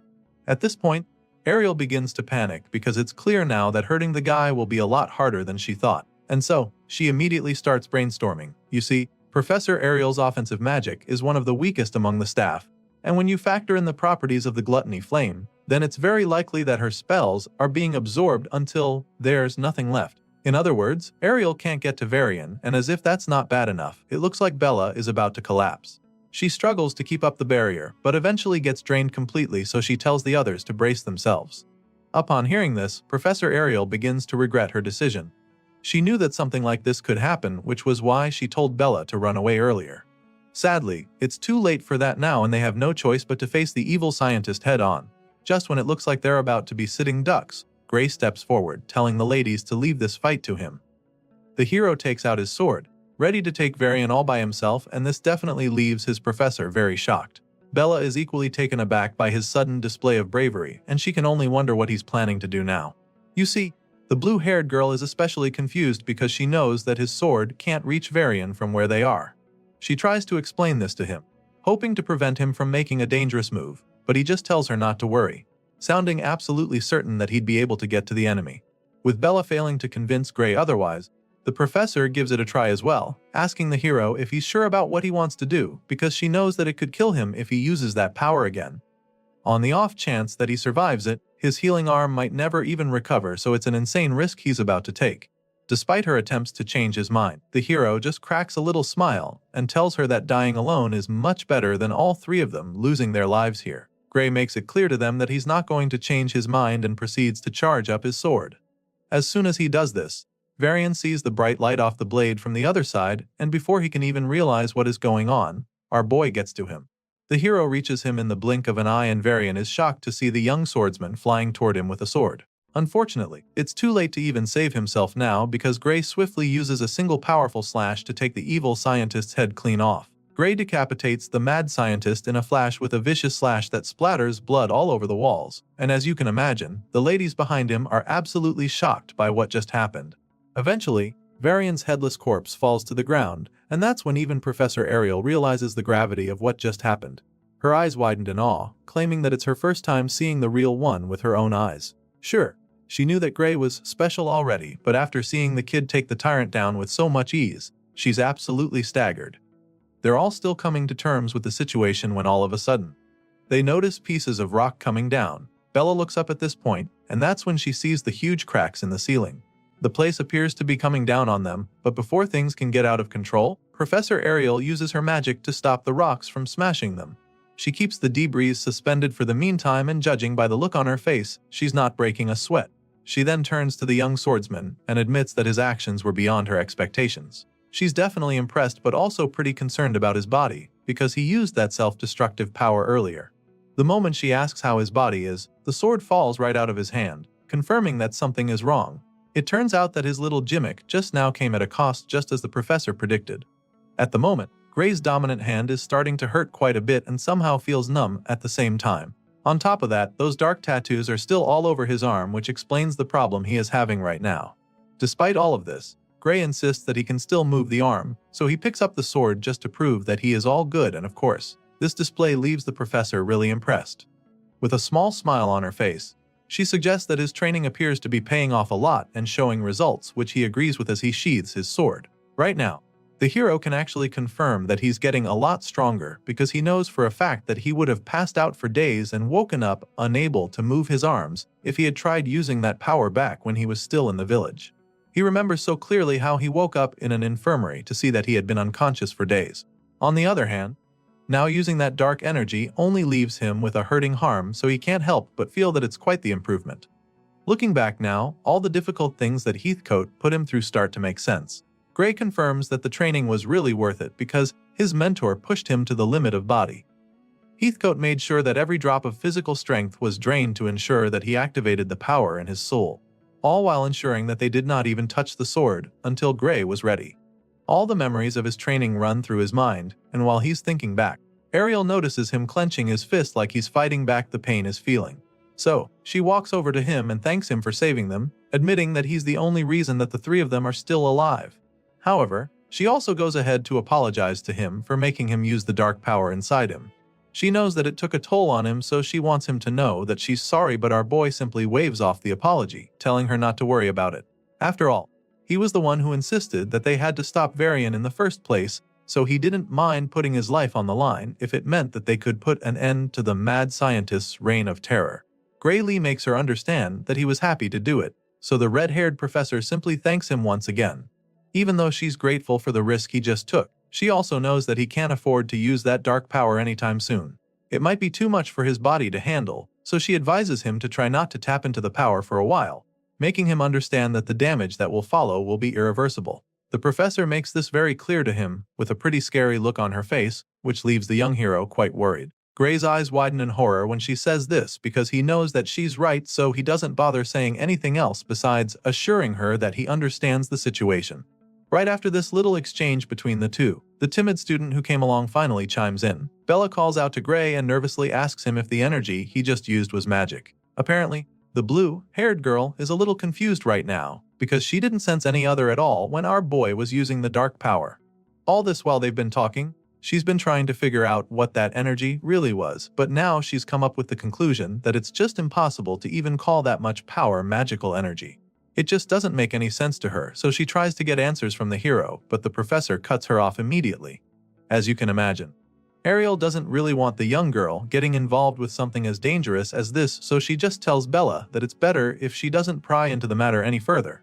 Of course, the blue-haired girl is just left speechless at this point, and she's probably even more curious now. So she asks the professor to tell her why she shouldn't ask questions. At this point, the red-haired lady appears to be losing her patience.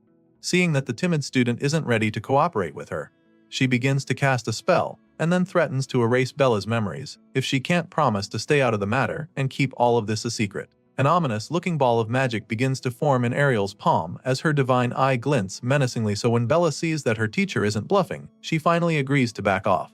The girl is pretty terrified all of a sudden because she's on the verge of having her memories wiped, so she quickly suggests that they make a magic contract to keep her talking to anyone about what happened here. Seeing that the girl is finally on board, Professor Ariel cancels the spell and agrees to write a magic contract. The two ladies sign the contract, and once that's out of the way, Ariel starts to wonder what they should do next. She asks Gray what he thinks, and the hero doesn't even hesitate to suggest that they start by helping all of Varian's victims who might still be alive.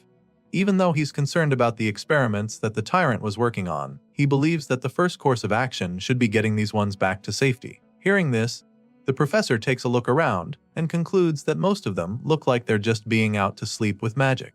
She confirms that they're not in any danger at the moment since Varian is gone.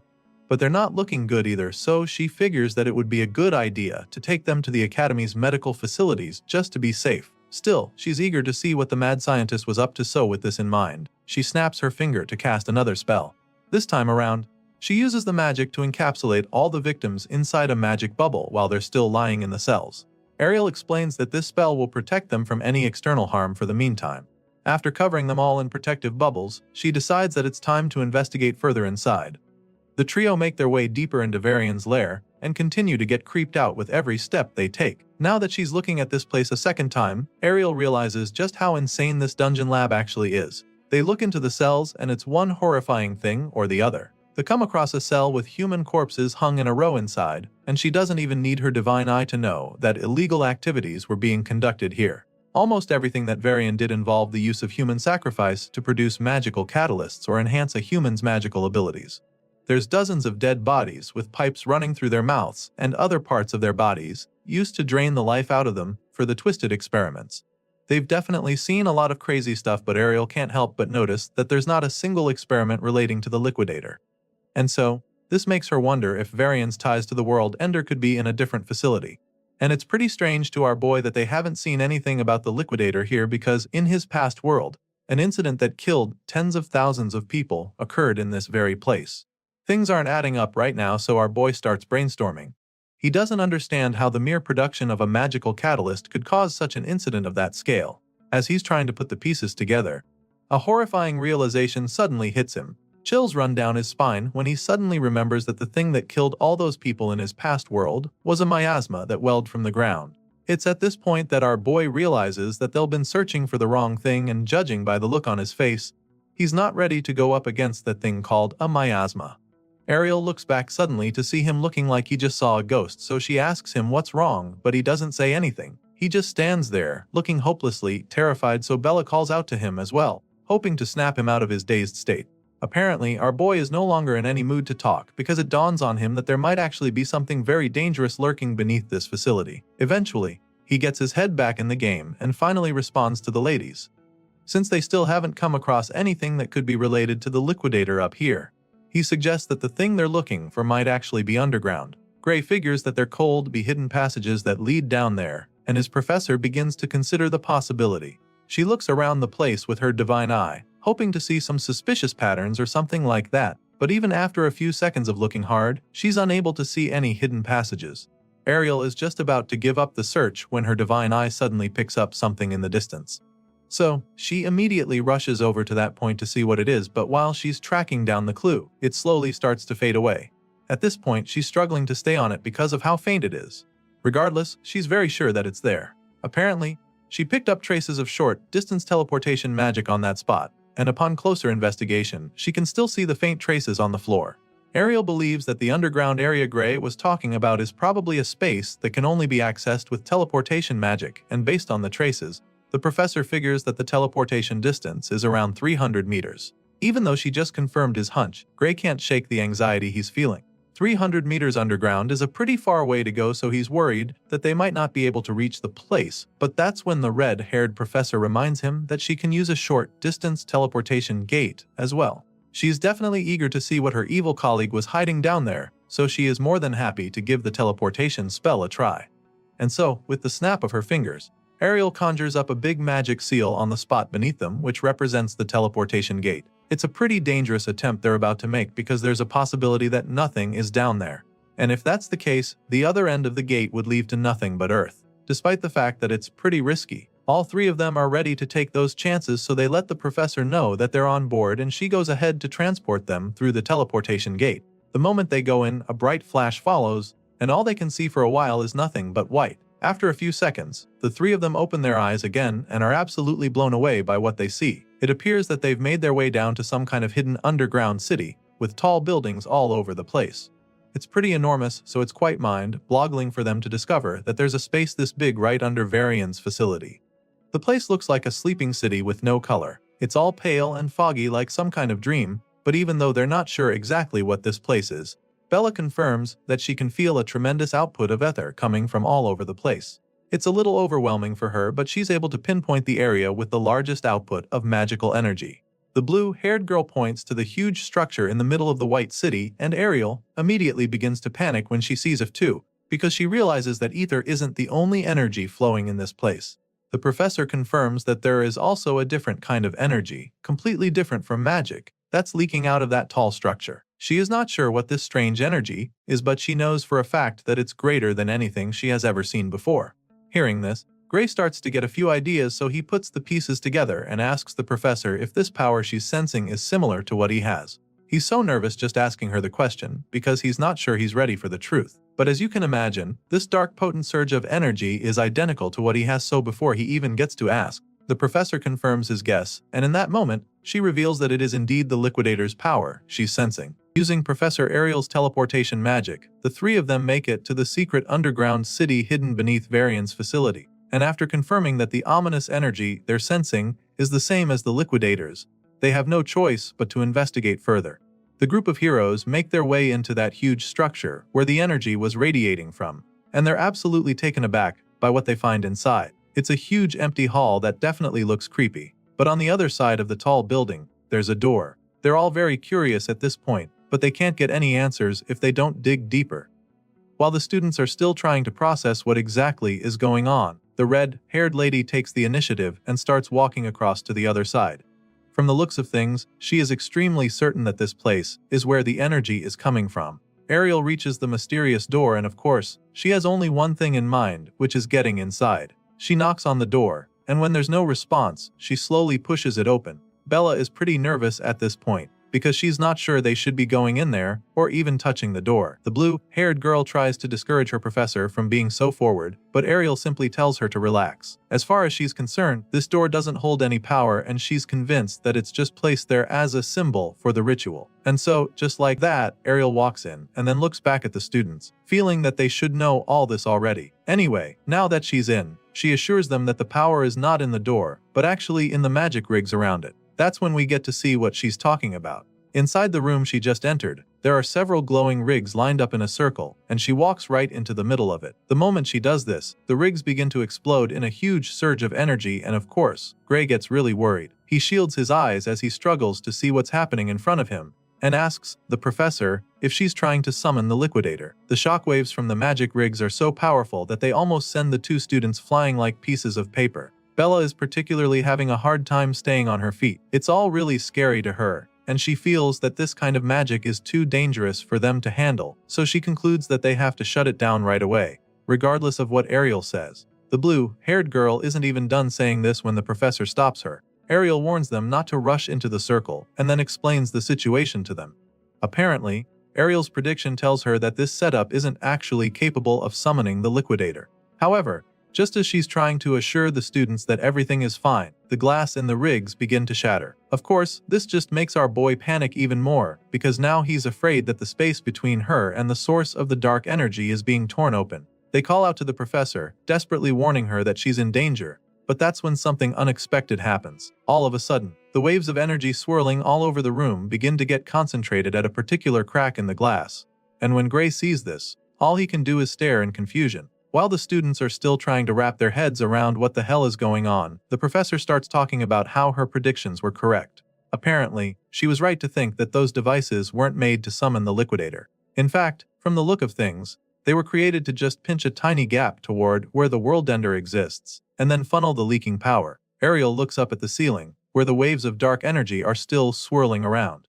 They spiral around a strange object that's floating above them, which she figures must be the core. You see, the professor believes that this core, which is being used to crystallize the dark power, is made from human lives. Ariel is fairly certain about this, and she shares this theory with the perplexed students there with her. She has reason to believe that this particular core was created using about 10 souls, but she can't be sure that number is correct because the molding process may have taken more sacrifices. With this in mind, it all starts to make sense to her. She begins to understand why Varian had so many of his victims locked up in the facility.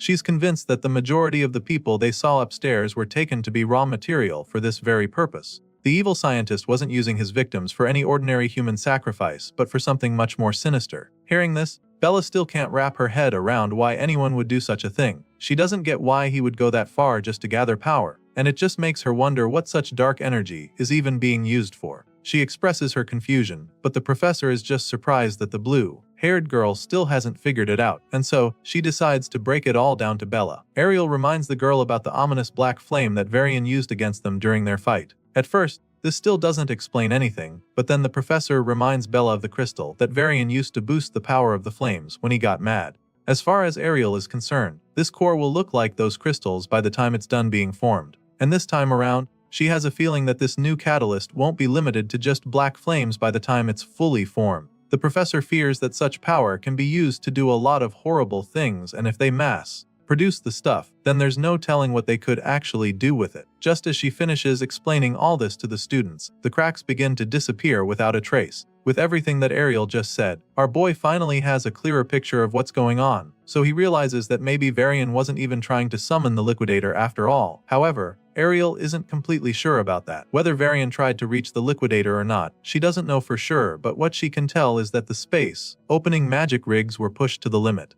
Seeing this, she figures that maybe what they set up was all that they could manage, and then goes on to keep inspecting the mysterious contraption. While the professor is busy examining the whole thing, Bella just takes a look around and easily concludes that this apparatus is insanely valuable. It all looks so futuristic, and the components are things that she has never come across before. The blue-haired girl is pretty blown away by this underground lab because she's never seen spatial warp magic that is this precise and high output. As you can imagine, the professor confirms her assertions, boldly stating that making one of these setups would literally cost a nation's budget. That's definitely a bold statement, but the truth of the matter is that Ariel isn't even trying to exaggerate, which is why she's shook by the fact that there are practically 8 of the magic rigs in this secret laboratory. It's a mind-blowingly expensive project for sure, so there's only one organization that comes to her mind. Hearing this, Bella takes a quick guess, wondering if her professor is thinking about the Discar Empire, but Ariel explains that those aren't even the suspects she has in mind. Sure, everyone knows that the Discar Empire is the biggest country in their world, but for some reason, Ariel doesn't think they're the ones behind this. You see, the professor doesn't think that the Discar Empire has the magical research resources to build one of these. At this point, the blue-haired girl is left completely stumped because she has no idea who could be behind this if Ariel doesn't think her guess is right. Well, the professor is convinced that there has to be some kind of organization running the show, and this organization has to be one with magical research that's far greater than anything the Empire has. Ariel shares her thoughts with the students, hoping to get them on the same page with her. But Bella still looks pretty confused, so our boy is forced to spell it out and reveal that Ariel is talking about the World Union Academy. Gray is convinced that they are the ones behind this based on everything that the professor said, and when he asks if he's correct, the red-haired lady reveals that he's absolutely spot on. You see, as far as Shess concerned, no other research body can support this scale and budget, so she has very good reason to believe her instincts. Even after listening to everything, Bella still finds it pretty hard to believe that the Academy is behind something like this. It just doesn't make any sense because the World Union Academy is supposed to defend the world from threats and not be the ones threatening humanity. Seeing the horrified look on Bella's face, the professor can understand why she doesn't want to believe. It's not easy to come to terms with it, but Ariel tries to make the girl understand that there's no other group capable of pulling this off. Gray is equally shaken by the harsh reality of the situation, and even though it's a hard pill to swallow, he gets his head in the game. However, he still knows that this new discovery shouldn't mean that the whole academy is their enemy, because most of them could still be on their side. At the very least, before the reset, the Academy's top forces were the ones on the front lines during the battle against the Liquidator. Even beyond the subjugation sausage, they kept protecting civilians right until the very end. And so, after seeing that future, Gray can't just believe that everyone in the Academy is an enemy to humanity. Thankfully, the professor agrees with him completely, admitting that most of the Academy probably acts for humanity and wouldn't allow experiments that waste lives. However, she is also aware that the Academy has countless researchers, and she makes this known to our boy. The Academy has countless facilities as well, and hardly anyone in this world truly knows the whole picture. Besides, they still don't even know for sure who is behind Varian. All they know is that the person or persons has some serious backing. Ariel knows for a fact that her twisted colleague couldn't have arranged all of this with his authority alone, which means that he must have had some people in the Academy who were working with him. Hearing this, Bella becomes really nervous because it's starting to become pretty obvious that they can't fully trust the Academy either. She anxiously asks the professor if this is the case, and so Ariel goes on to reveal how she's been watching the Academy from the inside for decades, and in that time, she's come to learn that it's not an organization that one can trust blindly. Even if she's not aware of any other details, this, she can tell the younger ones for sure. Ariel claims that most of the people inside must actually think that they're doing what's best for humanity, including the ones behind this experiment. As far as she's concerned, the ones responsible for all this have probably convinced themselves that it was for the greater good. The bottom line here is that the truth has been buried in the dark amongst many of the people in the Academy. With everything the professor just explained, it's pretty clear that they can't sit around anymore, so Gray eagerly asks her if she has any idea how they could find the mastermind behind. Ariel looks around the place, trying to come up with something, but she notices that there are no communication devices in this secret facility. Not even the marker's magic residue is left in the rigs, so it's almost like nobody was ever here. The cover-up is so thorough that finding anything would be very difficult. She's still trying to explain the situation to the students when a huge explosion rocks right behind them. Unfortunately, that's just the first of several other booms that they hear all over the facility. Gray begins to panic, wondering what the hell is going on, and that's when Ariel suggests that some sort of evidence erasing mechanism was set up as well. While the students are busy freaking out, Ariel calmly analyzes the situation. Apparently, the ones responsible for this didn't blow the place up the moment Varian died, which she finds a tad suspicious. It makes her wonder if they were planning to lure the ones snooping around deeper inside before detonating the place. Of course, Bella definitely wants to leave right away before they get buried by the debris, so she calls out to the professor, reminding her that this is not the time for hypotheticals. Bella feels that they need to get out immediately, but Ariel casually tells her to calm down, stating that these are just magical explosives. As far as she's concerned, the World Union Academy's professors aren't weak enough to be killed by something like this, and so she activates her divine eye and begins to cast a protective spell to show the students exactly why she's not panicking. The red-haired lady crouches down to cast the spell, creating a glowing magic seal on the ground beneath them. Despite her calmness, the students are still pretty troubled by the situation, so they just stand behind her, waiting to see what she does. At this point, the entire place is coming down right on top of them, and Ariel sternly warns them not to step out of the magic circle she just created. She pumps in some more magic into the spell and the rigs begin to glow with the same bright light from her magic circle. They keep getting brighter and brighter until all we can see is a white flash of light. As soon as this light appears, everything goes blank and the next thing we see is the trio reappearing back on the surface. Apparently, Professor Ariel was able to teleport them back to safety just in time, before the whole place could come down on top of them. Not just that, she also managed to save all of Varian's victims too. Remember those magic glowing bubbles she covered them in? Well, she was able to teleport the captives too despite being far away, and she's pretty glad to see that everyone made it out safely. Belle still hasn't gotten over the feeling of fear that consumed her a few seconds ago. The poor girl is still shivering because she definitely thought she was going to die when everything got out of control. Even though Ariel saved them in the end, Gray can't help but feel a little worried because that was way too close for comfort. Hearing this, Ariel simply explains why her spell took so long to actually work. You see, they had more baggage than she expected, so it slowed down the teleportation process. Still, the red-haired lady is pretty glad because it was definitely worth it. That's when she shows the kids the baggage she was referring to. Lying a few meters away is a pile of magic rigs, the same magic rigs that they found in that secret underground facility. It turns out that the professor managed to save them before they could be destroyed by the explosions. And now, she can't wait to show them to the academy because they'll finally be able to create some awareness. The Academy will no longer be able to ignore them anymore when they see the rigs as far as Ariel is concerned. The scene shifts, and the story continues with the trio going back to the World Union Academy where they present their findings. They're summoned and informed that the survivors they rescued are being treated in the Academy's medical wing. The World Union Academy headmaster, Orodrom Alexandro, also thanks them deeply for stopping Varian's illegal experiments.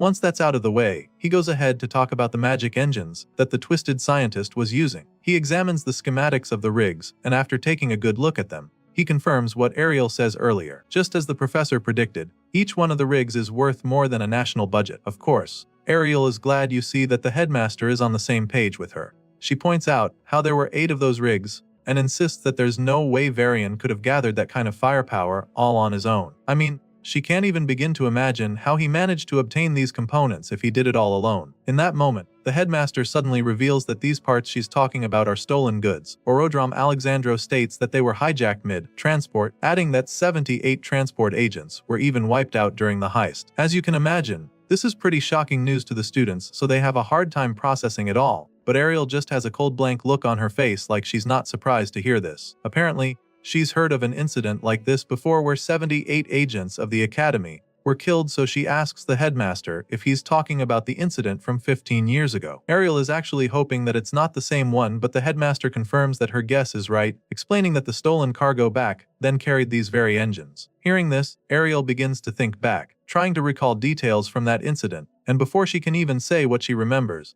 Orodrom Alexandro states that the one responsible for the heist back then was the Blood Drinker. He can tell that she's familiar with the name, and she's not the only one who knows about it. You see, our boy Gray has also heard of the Blood Drinker, because it just happens to be the biggest crime organs in their world. Even Bella is familiar with the group, calling them the parasites of the world that always crawl back, no matter how many times people crush them. As you can imagine, it's pretty surprising to see the shy girl sounding so ferocious all of a sudden, so Gray sneaks a glance at her, wondering what's gotten into her, and that's when he sees her looking absolutely livid.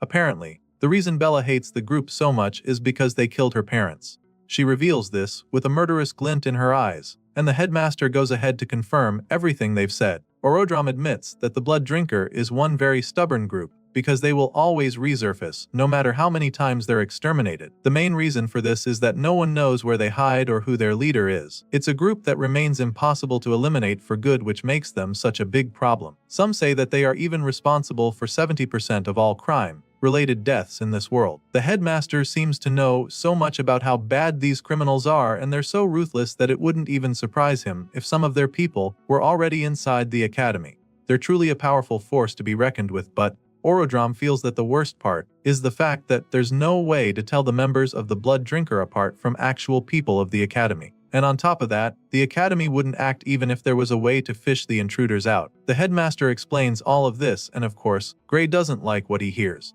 He asks the old man to explain what he meant by that last part, saying that the Academy wouldn't act even if there are criminals hiding amongst them. Bro looks like he's about to snap at the old man, but before he can say anything else, Professor Ariel cuts him off. informing him that this is just how the academy operates now. She explains that anyone with talent gets a chance to grow stronger in the academy, regardless of their bloodline, their race or gender. At this point, the headmaster chimes in, confirming all that the lady just said, and then goes on to say that all candidates who are talented enough are accepted freely into the academy, and that it doesn't matter if they're criminals. Of course, this is a pretty insane way to run things, and Bella doesn't hesitate to let them know how absurd she thinks their tradition is. As far as she's concerned, any criminals that are currently in the academy should be seriously dealt with, and she angrily states this before the headmaster. In response, the man simply claims that he agrees with her. However, he makes it known to her that the higher-ups don't seem to share that view. If it were up to him, all known criminals in the academy would be hunted down, but clearly, it's out of his control. The blue-haired girl is pretty confused when he says this because the last time she checked, he's literally the headmaster of the institution. She feels that he should at least have enough power to oversee something like this, but the man explains that he's nothing more than an underling. He may be the face of the academy on paper, but in reality, he's just a figurehead, and the authority he actually holds is laughable. The headmaster reveals all of this shocking news to the students, and then asks them if they really want to know who is truly running things at the academy. Of course, the intense looks on their faces are enough of a response for him to know that they want the answer. However, he also explains to them that they'll have to grow stronger if they want to know. As far as the academy is concerned, the more power one has, the deeper they will be allowed into the academy, and the more secrets they'll uncover. The headmaster admits that he can't call any names, but he informs the students that they have an upperclassman who has enough influence to shape the academy's entire direction. Apparently, this extremely influential senior is so powerful that he was the one who came up with that crazy policy of accepting criminals into the academy. Hearing this, Gray immediately begins to put it all together and concludes that maybe they could be able to change the traditions of the academy if they somehow managed to become stronger than this mysterious and powerful senior. And of course, the professor confirms this, admitting that strength is everything around here. At this point, both Bella and Gray clench their fists forcefully, almost as if they make the strong resolve to become as strong as they possibly can. While explaining this to the students, the headmaster can't help but ponder over something. It's a thought that he still finds pretty amusing. You see, Orodrom Alexandro knows for a fact that Professor Ariel wouldn't have been able to stand a chance against Varian at all, especially not on her own. So the fact that they were able to take down the extremely powerful mad scientist makes the headmaster conclude that one of these students did it. With this in mind, he just feels even more impressed, thinking that Ariel's divine eye must be sharper than ever for her to have been able to notice these two amazing talents. Just thinking about this, a small smile creeps up on his face, especially because he can't wait to see what kind of monster she creates by the time she's done training them. Later that day, we catch up with our boy, who's taking a walk along the hallway. All of a sudden, he notices the black tattoos spreading down all the way to his wrists again, which just makes him recall everything that the headmaster said earlier. He's finally starting to understand that indeed power is what rules the academy, which means that whether they want to take down the liquidator or uncover what's going on behind the scenes, they'll need to focus on getting stronger first. That's the only way they'll actually be able to influence anything that happens in the academy. The hero is deep in thought, probably trying to come up with a plan when all of a sudden, he senses something strange. He turns to look, and that's when he sees someone charging at him with a powerful drop kick. He sees the strike coming at the very last second, so he doesn't have enough time to react or even dodge the attack. All he can do is use his arms to shield his face. He ranks the kick like a pro and somehow even manages to stay on his feet after sliding a couple meters back. After a few seconds, he slowly peeks his head up to see who just attacked him, and that's when the guy scoffs, admitting that Gray is actually tougher than he expected. At this point, our boy snaps at the guy, wondering what the hell is wrong with him. He asks the guy what his deal is, so the crazy-eyed stranger snaps right back at him. The guy accused Gray of walking around like he owns the place, and then calls him a special admission reject. As far as this troublemaker is concerned, someone like Gray doesn't belong in this hallway, and he makes this very clear to the hero. And so, the moment Gray hears this, he realizes that this goon is another one of those bigots who hate the special admission students. He's already gotten used to the hate, but this is the first time someone is actually kicking him the hallway because of it. And so, Gray concludes that this person might actually be after something more, so he reaches for his blade and asks the troublemaker if he is trying to pick a fight right now. Well, it turns out that this crazy-eyed student would actually love to go toe-to-toe with our boy, but that's not his priority right now. Apparently, he's not exactly interested in fighting Gray right now, because it seems that reject number 2 just showed up. At this point, the hero looks back to see what the bigot is talking about, and it turns out to be the red-haired professor strutting down the hallway toward them. Clearly, this troublemaker isn't exactly keen on getting in trouble with a professor of the academy, so when he sees Ariel walking over, he casually walks away, promising to finish this later. As he's walking away, he can be heard talking to someone, as if he's talking through a communication device. Mr. Crazy Eyes apologizes to someone over the phone, claiming that surveillance is too tight for him to get any closer to the target, and then promises to send someone else there soon. It just so happens that this finger-biting brainwashed hater is reporting back to Varian, which is absolutely shocking because the evil scientist is supposed to be dead. As soon as the hallway stalker leaves, Professor Ariel gets to Gray to see how he is, and she's definitely so she asks him what happened. The truth of the matter is that the hero still isn't even sure what the hell just happened, so he simply tells the red-haired lady that some random student just kicked him for no reason. He also tells her how the crazy-eyed stranger said that a divine eye special admit like him shouldn't even be walking around the academy's halls. As you can imagine, the lady is taken aback by this report, so she takes a second to process before going on to check our boy's body for wounds or bruises. Since there was no weapon and Gray wasn't injured, she informs him that there's not much she can do about the situation officially. That being said, she suggests that Gray chase the troublemaker down and punch the lights out of him for what he did. She gives him this idea with a really mischievous grin on her face, and you can already tell that she can't wait to see Gary mop the floor with the guy. On the other hand, the hero is so shocked when he hears her telling him to go punch another student because he didn't even think he was allowed to do something like that. Well, it's not like fighting in the hallway is allowed in the academy, so she can't technically permit it since she's his professor. But then again, she suddenly starts acting like her eyesight has been getting bad lately, suggesting that she might not even notice if something were to happen nearby. At this point, Gray completely understands her angle, but rather than taking the free pass to teach the goon a lesson, he decides to let it slide. As far as he's concerned, it would be way too suspicious, so he suggests that they just leave the guy alone. Gray really doesn't want to cause any more trouble, so he doesn't mind, but the professor is a little disappointed because she was really looking forward to a showdown. Even though it's the right thing to do, she's pretty surprised that Gray actually decided not to retaliate. Besides that, the fact that he could be attacked just like that makes her begin to wonder if the Divine Eye special admits are really that disliked at the academy. Seeing how concerned she is, the MC decides to finally open up, admitting that the haters make fun of them sometimes. But that's just mockery, and he had gotten used to it. So he was really shocked to see that things could actually get physical. For some reason, the red-haired lady had no idea that the Divine Eye special admits were being mocked by other students. She's shocked to hear what Gray just told her, and so she tells him how sorry she is.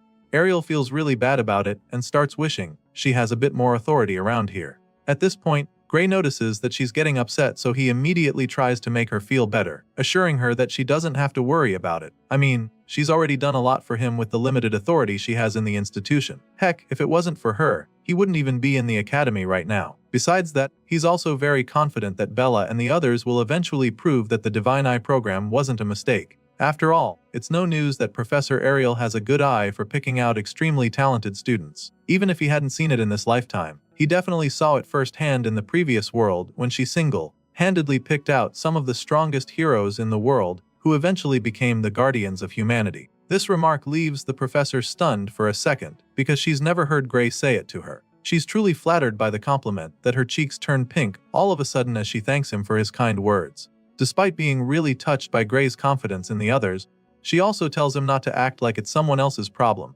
Just in case he wasn't already aware, Ariel makes him understand that he's the one she expects the most out of everyone in the Divine Eye group. She hammers on this fact and starts calling some of the older students, like Amy White, Leek Muller, and Jacob Bloomfield. She's convinced that these guys will all become top tier just like the special admits before them. Ariel reveals that she definitely has faith in these students, but also admits that the first time she truly believed that someone could surpass humanity itself was when she met him. As you can imagine, the hero begins to feel a little under pressure when she starts talking like this. It's pretty rough on Gray for her to be comparing him to these guys, and it looks like she already knows that he's feeling the pressure. She keeps staring at him intently like she's trying to read his mind while he's fighting the feeling of nervousness. Eventually, Gray decides not to feel pressured because that kind of thinking is weak, and he can't afford to be weak because the mastermind behind Varian probably hasn't given up on summoning the Liquidator yet. He thinks back to that day on the battlefield and recalls how even the great heroes in the previous world couldn't even land a scratch on the Worldender. Gray came back to this timeline for one reason, and that is to make sure that he defeats the Liquidator. Before being sent back, he was literally told that the fate of the world rests in his hands, and knowing that such a responsibility is on his shoulders, he definitely cannot afford to feel overwhelmed or be weak. The story continues a few days later in a swordsmanship class. Today, the students will be engaging in a live combat practice, and after announcing this, the professor asks them to pair up according to the list on the board. Of course, our boy Gray is present for this class, and he's really looking forward to the practical training. It's just an exercise, but he's taking it very seriously because he wants to make a statement. He feels that he needs to be very sharp today because screwing this up will mean that everyone starts badmouthing all the Divine Eye recruits again. At the very least, he needs to show that he can keep up with the regular students. That's exactly what he's got on his mind, but then he realizes how difficult that's going to be when he looks up at the board to see that he's been matched up against the one and only Leonhard Apius. At first, he doesn't even believe it because that's just as bad it would be for him. Well, there's no mix-up, and so Gray confirms that he'll be facing off with the top student of the Swordsman course. Basically, Leonhard Appius is the strongest first-year student, so it's usually a long day for anyone who's not on his side.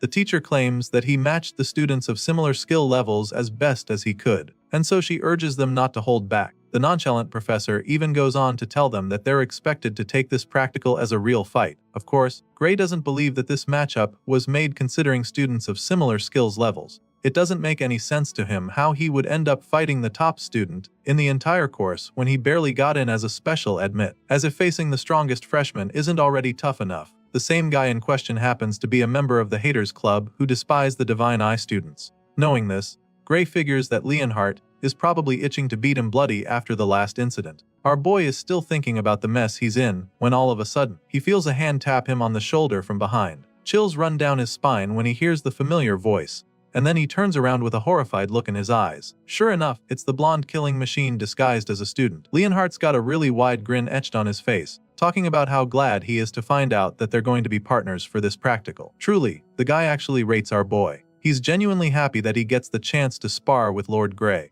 Bro feels that becoming top of the class was definitely worth it, because now he has the opportunity to show what he's really made of. Leonhardt believes that he has trained harder than anyone alive, so now he can't wait for the infamous Lord Gray to witness his true swordsmanship. On the other hand, the MC looks absolutely terrified. Gray probably wishes he could just disappear right now because he is definitely not ready to go up against this guy. He was already nervous about the match up, but after seeing the extremely big smile on Leonhardt's face, our boy confirms that he's cooked. He's so sure that this blondie is loving the fact that he finally gets the chance to beat him up legally. Well, he's looking forward to it, and our boy sadly doesn't have a choice. A few moments later, all the students arrive at the arena when the practical training is supposed to take place. Apparently, this isn't going to be some turn-by-turn stuff, as all those paired up against each other will be sparring at the same time. Once they're all in place, the process asks if they're ready, and a few seconds later, he signals the start of the practical training. All the students start clashing swords immediately, and of course, Leonhard Apius is the most eager of the bunch. The blondie grabs his sword and practically flies toward Gray with a menacing glint in his eyes. He goes in with the first strike and Gray blocks it with his sword as well. Just as our boy predicted, Leonhard is very powerful. So much so that he's having a hard time holding back the guy's sword. The blondie pushes down hard, determined to overpower the MC, but Gray holds on until they're forced to break away from each other. Leonhard is clearly enjoying the challenge, so he goes in with another powerful slash of his sword, but the hero deflects this strike as well. He hasn't even recovered from the last one when Leonhard follows up with yet another devastating strike. This time around, the flaming blast comes way too quickly for Gray to block it, so just when it looks like he's about to get his head split in two, he swiftly gets out of the way. He dodges the slash barely and decides to finally go for the offense. He gets an opening, so he takes the chance to swing his sword as well, but despite throwing a lot into the downward slash,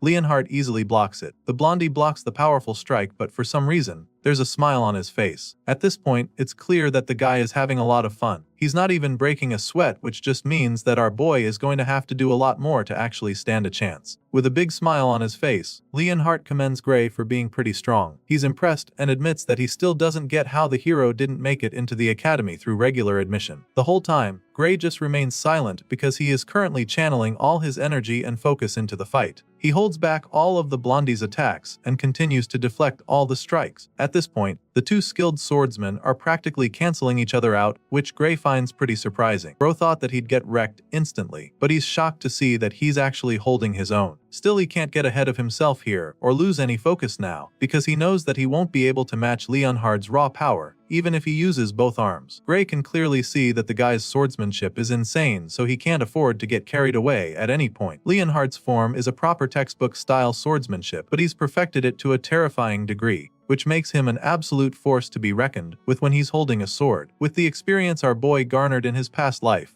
and his master's training, he can still see that his opponent is a monster, especially since he's only lived one lifetime. Gray's clash with the blondie is so incredible that all the other students even stop their duels to watch the greatness before them. They're blown away by the fact that Gray is actually keeping up with Leonhardt. It's truly insane, and some of them can't even believe their eyes. They're not the only ones having fun though, because the blondie appears to be having the time of his life. Leonhardt claims that he could do this all day, but that's not the same story for Gray, who's already struggling to stay in the fight. Our boy can feel himself losing energy all of a sudden. His stamina can't keep up with the blonde beast, and if it wasn't for Professor Heathcote's training, he knows that he would have been down already. Despite being pretty tired, he forces himself to keep swinging, but what he can't wrap his head around is how Leonhardt isn't even breathing hard. It doesn't take long for Gray to see that he is about to run out of energy completely, so he decides that he needs to end the match immediately. He remembers the professor telling them to treat this as a real fight, and this gives him an idea. So, just when it looks like Leonhardt is about to punish him with a killing blow, he slips under the strike and delivers a vicious strike to the blondie's Achilles tendon before he can do anything about it. Some might call it a dirty move, but right now, our boy is doing what he needs to. That's it for this episode.